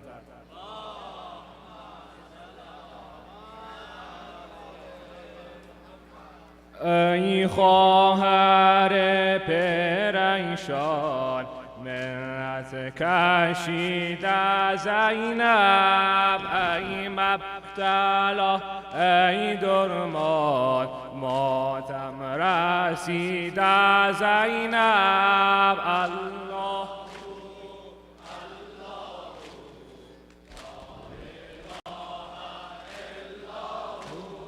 الله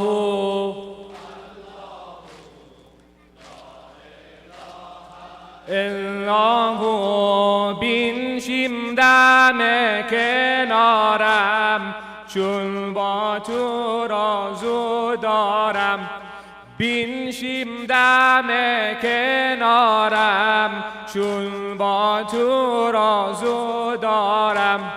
از دی تو رازو دارم، ای نور دیده زینب.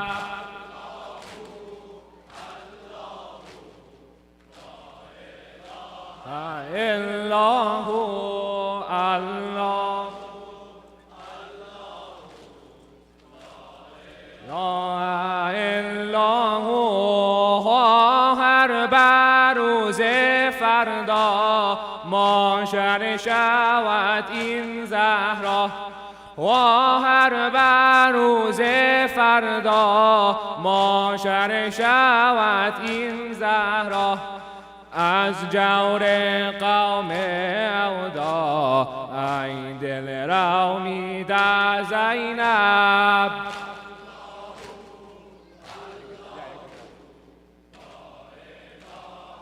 الله الله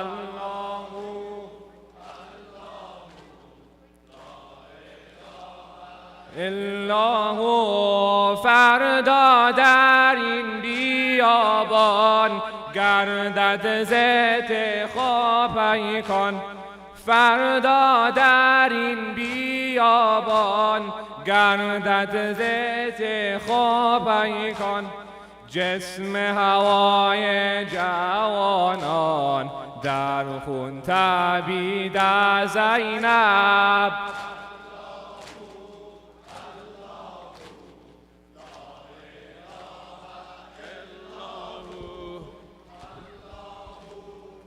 الله لا اله الا هو. صلوات محمدی محمد و آل محمد. ای گل تازه گلشنم اکبرم، ای عزیز دلم من تو را مادرم. ای گل تازه گلشنم اکبرم، جا بگو ای گل، ای گل تازه گلشنم اکبرم، ای گل تازه گلشنم اکبرم. ای علی جان ما در دم صبر کن، ای علی جان ما در دم صبر کن، تا که بر قامت سرو تو بنگرم، تا که بر قامت سرو تو بنگرم. ای گل تازه گلشنم، گلشنم اکبرم. یک دمی سوی میدان مرا وی جوان، یک دمی سوی میدان مرا وی جوان. می روی ای علی در غمت اندرم، جان مادر بیا تا چو گل بویمت، بوسمت بویمت اکبرم مسترم. ای گل تازه گلشنم اکبرم، ای گل تا بوی هجران از این آیدت رفتنی، بوی هجران از این رفتنت آیدی، بوی هجران از این رفتنت آیدی. بنگر ای مالقا بر دو چشم ترم، بنگر ای مالقا بر دو چشم ترم. ای گل تازه گلشن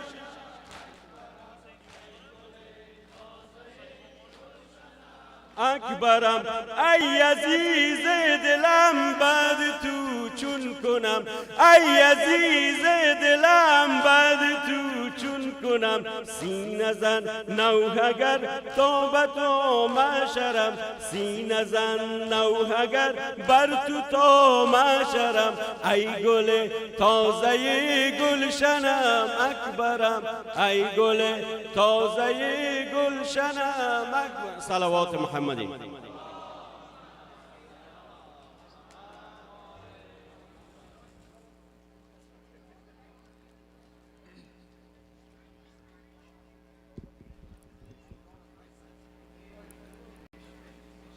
من حسینم باغبان گل فروشم، من حسینم باغبان گل فروشم. یک گلستان گل به جانا می فروشم، اکبرم گل اصغرم گل قاسمم گل، اکبرم گل اصغرم گل قاسمم گل، اکبرم قاسمم گل. من حسینم باغبان گل فروشم، من حسینم باغبان گل فروشم. یک گلستان گل به جانا می فروشم، یک گلستان گل به جانا می فروشم، اکبرم گل اصغرم گل.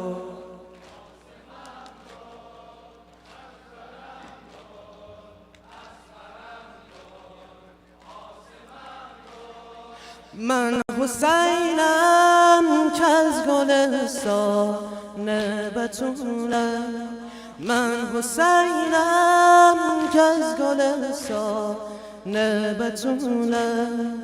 غنچه برداشتم ز گل‌های عبادت، غنچه برداشتم ز گل‌های عبادت، اکبرم گل اصغرم گل قاسمم گو اکبرم گو اصغرم گو قاسمم گو سلام.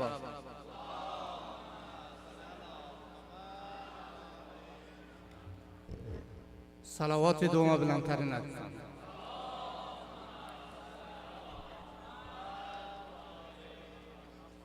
بر اسم ارمغان برکب، بر اسم ارمغان برکب، به نزد حق سر دارم، سر گرم دهم، اما برات محشر دارم. عهد ز ازل بستم به خدا، بلند عهد ز ازل بستم به خدا، من کشته شوم در راه خدا.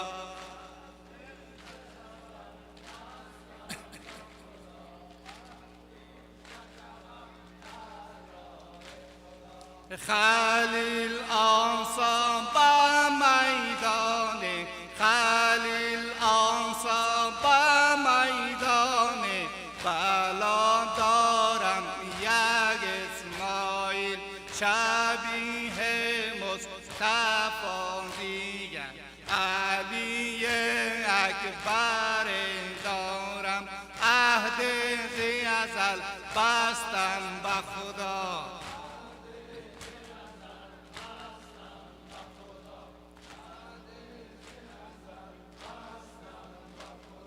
من کشته شوم در راه خدا، چی بانک از قولی و شمرا، چی بانک از قولی و شمرا، سنان و لشکر اعدا، چون عباس دلاور در برابر یاور دارم، میخواستمش داماد کنم،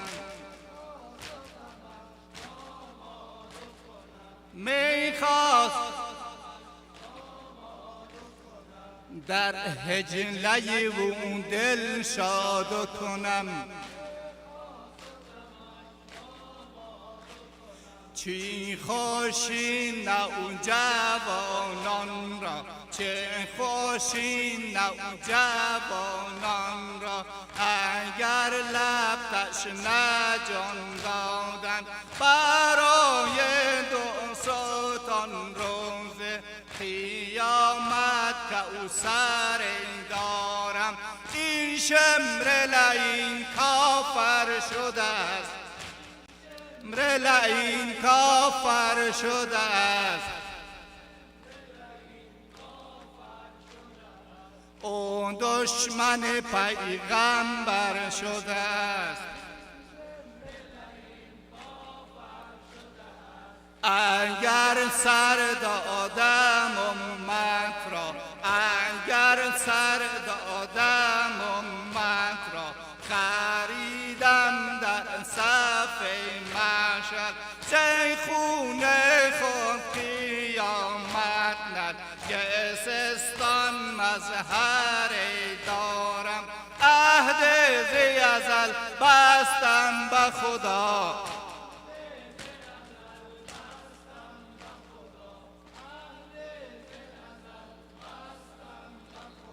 من کشته شوم در راه خدا، نباشد بر سرم شور، نباشد بر سرم شور، هوای شاهی دنیا، ولیکن در قیامت شاهی و امسر بر دارم، عهد ز ازل بستم به خدا. اجر همه با ابا عبدالله الحسین، هر جانشین یک صلوات محمد پسند عنایت بفرمایید.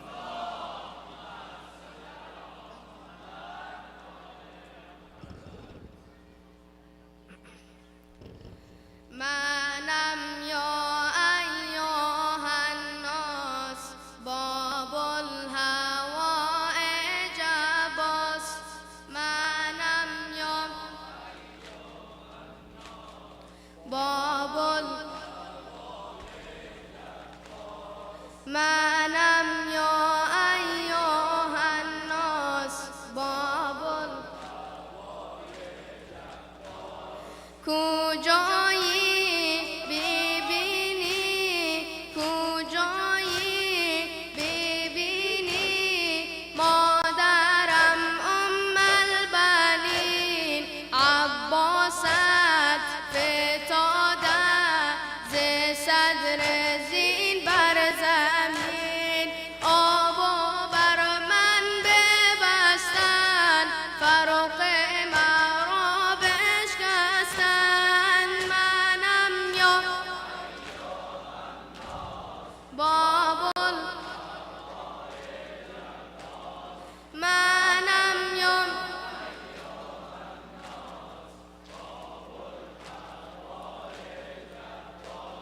من گلزار علی مرتضایم حافظ پرچم خونین کربلایم راهو بر من ببستن فروغ مرا بشکستن منم یا ایها الناس منم یا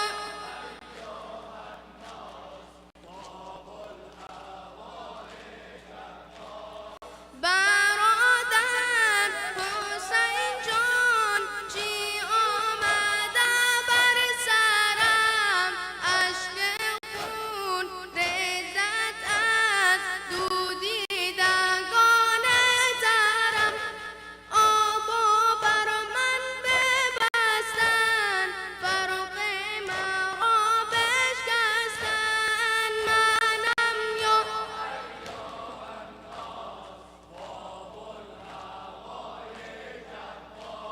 منم یا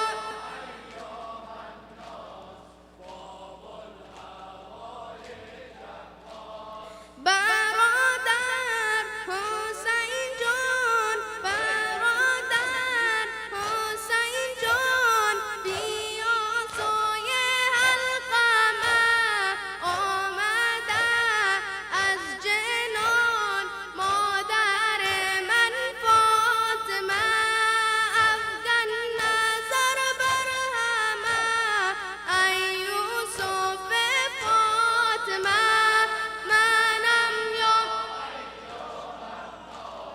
بابل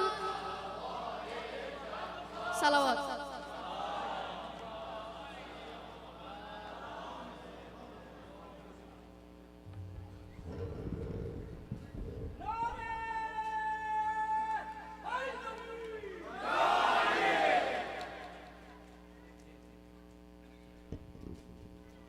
یک صلوات بلندتر.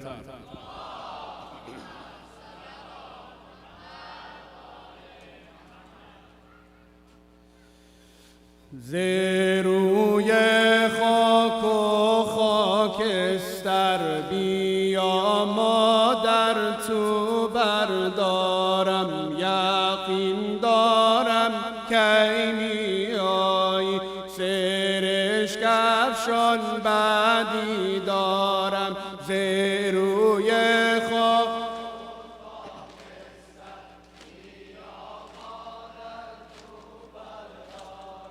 ز روی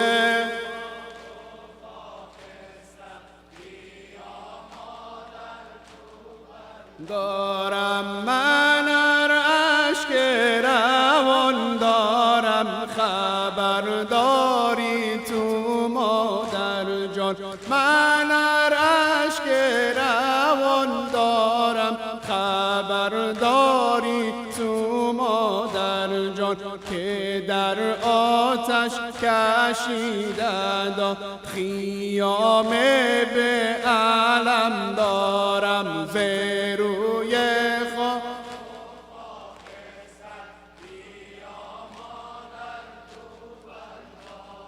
ز روی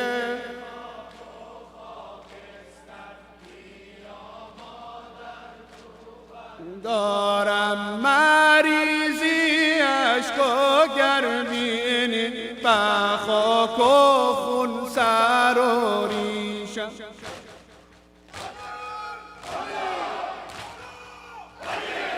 مریضی عشق و گربینی به خاک و خون سر و ریشم بیا مادر بیا مادر بیا از غم بیرون آرم ز روی خاک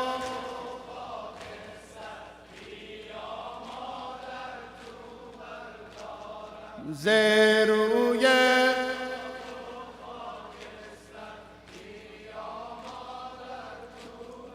دارم سرشم تا کنون مادر کشیدم انتظارت را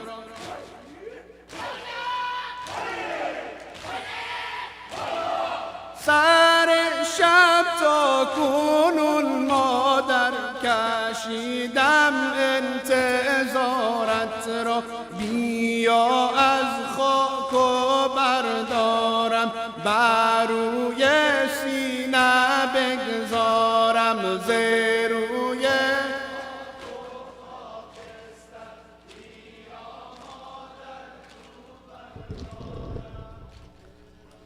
صلوات محمدی.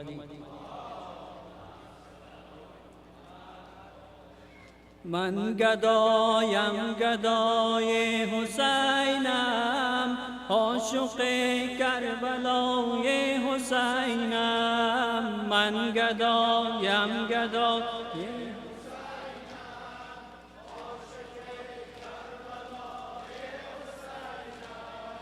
داده جان تشنه در رای جانان کرده پاینده احکام قرآن تا که باشد مرا در بدن جان همچون ای در نوای حسینم من گدایم گدای حسینم عاشق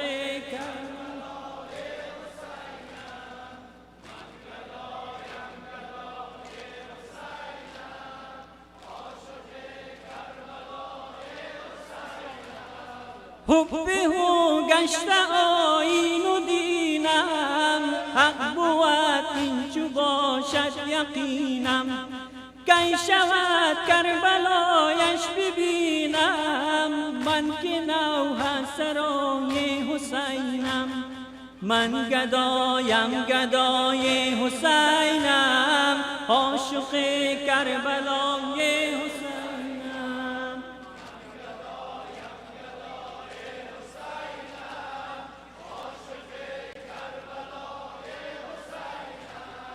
کی شود رای کویش بپویم کی شود تربتش را ببویم مرقدش را ببوسم بگویم من رهین عطای حسینم من گدایم گدای حسینم عاشق کربلای حسینم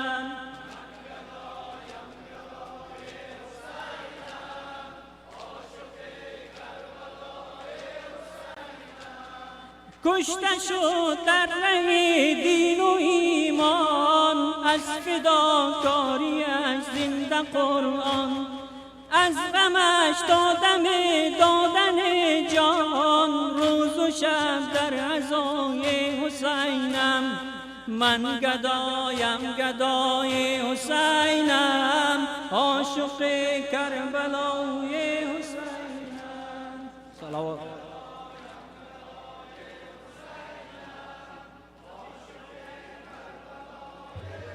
بر محمد و آل بیت محمد بلند صلوات.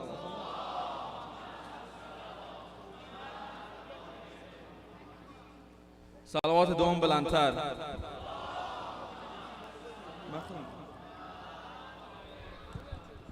بار الله به حسین علیان تشنه جگر به دل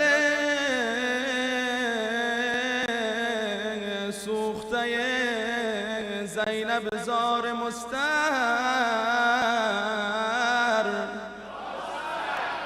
کس کرم خاطر این جمع پریشان دل را جمع گردان و پریشانی زلف اکبر ورد ماییز دائم الاوقات و دست بریده صحرای کربلا صلوات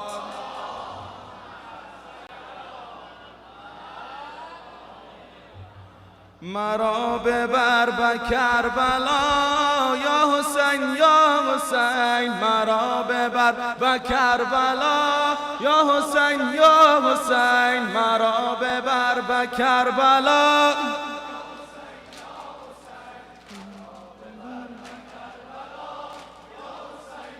حسین مرا ببر هیچ ندانم به کجا رو کنم در چمنم من ز چه گل بو کنم هیچ ندانم به کجا رو کنم در چمنم من ز چه گل بو کنم خاک درت را به سر و مو کنم عشق تو را زمزم ارسو کنم مرا ببر به کربلا یا حسین یا حسین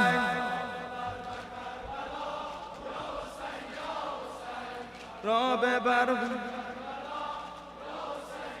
حسین مرا ببر حسین روز و شب در غم و افغان منم خاک ره کودک عطشان منم روز و شب در غم و افغان منم خاک ره کودک عطشان منم تشنه دیدار جوانان منم عاشق و شیدای شهیدان منم مرا ببر به کربلا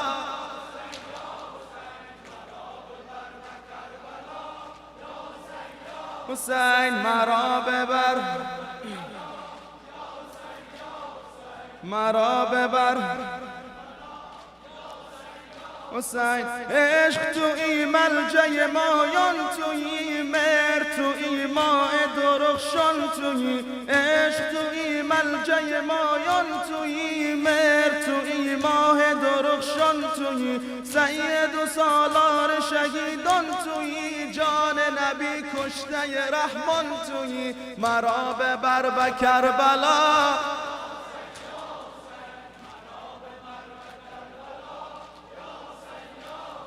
مرا ببر حسین از غرت از جام بلا سیر شد علق شریفش سپر تیر شد از غرت از جام بلا سیر شد علق شریفش سپر تیر شد قاسم داماد تو دلگیر شد گفت عمو تومه شمشیر شد مرا ببر به خیمگاه مرا ببر مرا ببر مرا ببر به حق خونی علی اکبرت قبول کن اراده نوکرت قبول کن اراده نوکرت به حق خون علی اکبرت ز قالب ندیم و از قنبرت رضا و احباب چشم بردرد مرا ببر به کربلا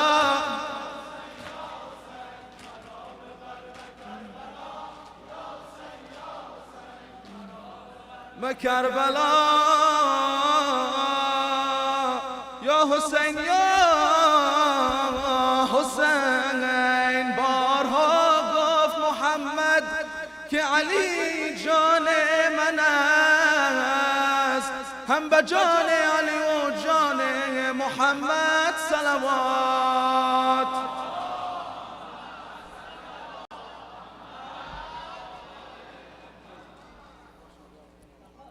برای سلامتی خودتان بلند صلوات.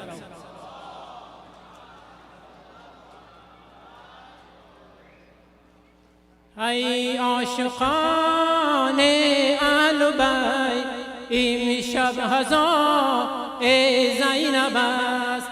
ای عاشقان اهل بیت امشب هزار زینب است. در آسمان و در زمین امشب صدا زینب است. بگو ای عاشقان اهل بیت امشب هزار زینب است. الله اکبر بر زبان، الله اکبر بر زبان، کردن نگاه بر آسمان، دارد خجالت آسمان. امشب ندا زینب است. ای عاشقان اهل بیت امشب هزار زینب است. بگو ای امشب هزار زینب است. ای عاشقان امشب هزار. گوید ملایک آفرین، گوید ملایک آفرین بر این ولای اهل دین. زینب کنار عابدین امشب وفا زینب است. ای عاشقان اهل بیت امشب هزار. ای عاشقان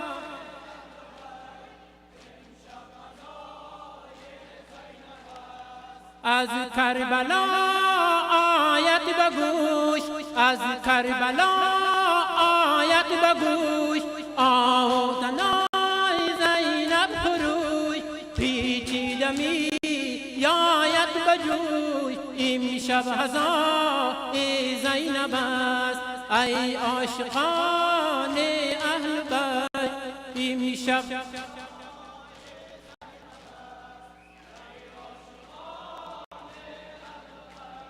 امشب هزار.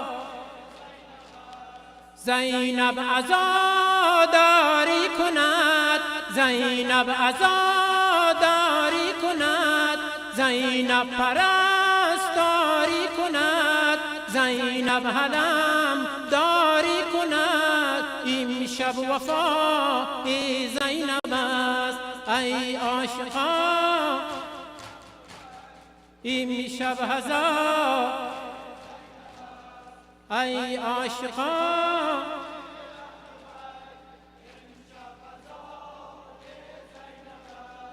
ای عاشقان اهل بیت زینب عزاداری کند، زینب پرستاری کند، زینب علم داری کند. امشب وفا زینب است. ای عاشقان اهل بیت امشب عزا زینب است. محمد و آل بیت محمد صلوات.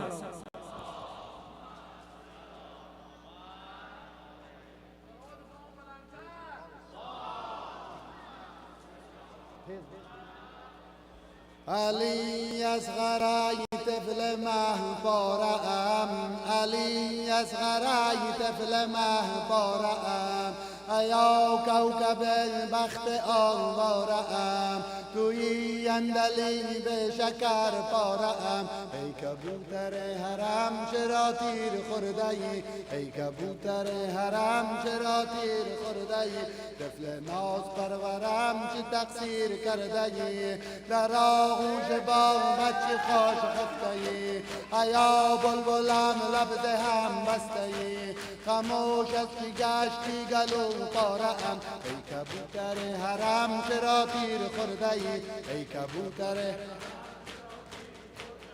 ای کبوتر حرم طفل ناز پرورم چی تقصیر کرده ای ای کبوتر حرم چرا تیر خورده ای که یاران علی از حرم رفت خواب که یاران علی از حرم رفت خواب بیارید و گهواره اش با شتاب بخواب است عزیز گلو پاره حسن جان حسن جان حسن جان یا عباس یا عباس یا حسین یا حسین یا حسین یا حسین یا حسین همگی در جایتان بشینین انشاءالله که این دعا به هدف استجابت قرین شود بر محمد و اهل بیت محمد صلوات.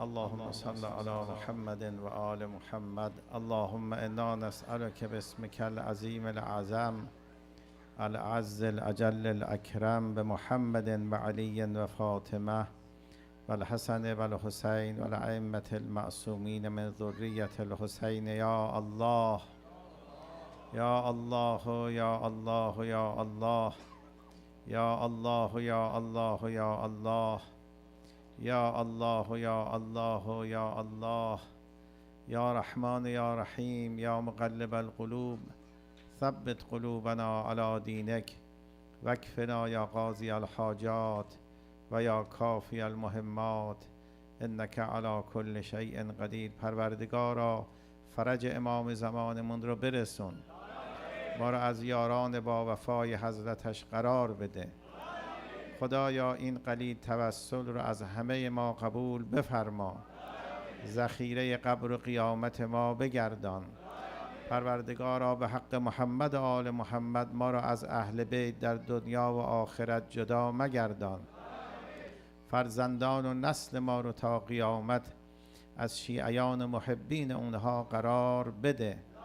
خدایا گذشتگانمون، گذشتگان این جمع، شهدای افغانستان و همه مظلومان عالم را از سایه مشمول مغفرت و رحمت خودت قرار بده. خدایا به حق محمد و آل محمد بیماران صعب العلاج، کسانی که سفارش کرده اند، پروردگارا به حق طفل شیشباهه امام حسین از سایه عافیت و شفای کامل بهشون عنایت بفرما. خدایا هر گرفتاری در این مجلس هست و هر حاجتی حاجتمندی هست، به حق محمد و آل محمد گرفتاری او رو برطرف و حاجتش را روا بگردان. به حق محمد و آله الطاهرین. الفاتحه مع الصلوات.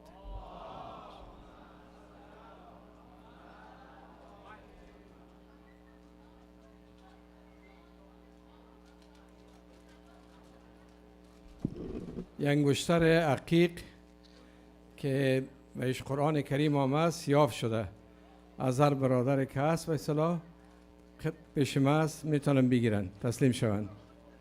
انشالله غذا به طرف مردا و همچنان غذا به طرف خانم‌ها توزیع میشه. تا فردا شب خدا نگهدار شما.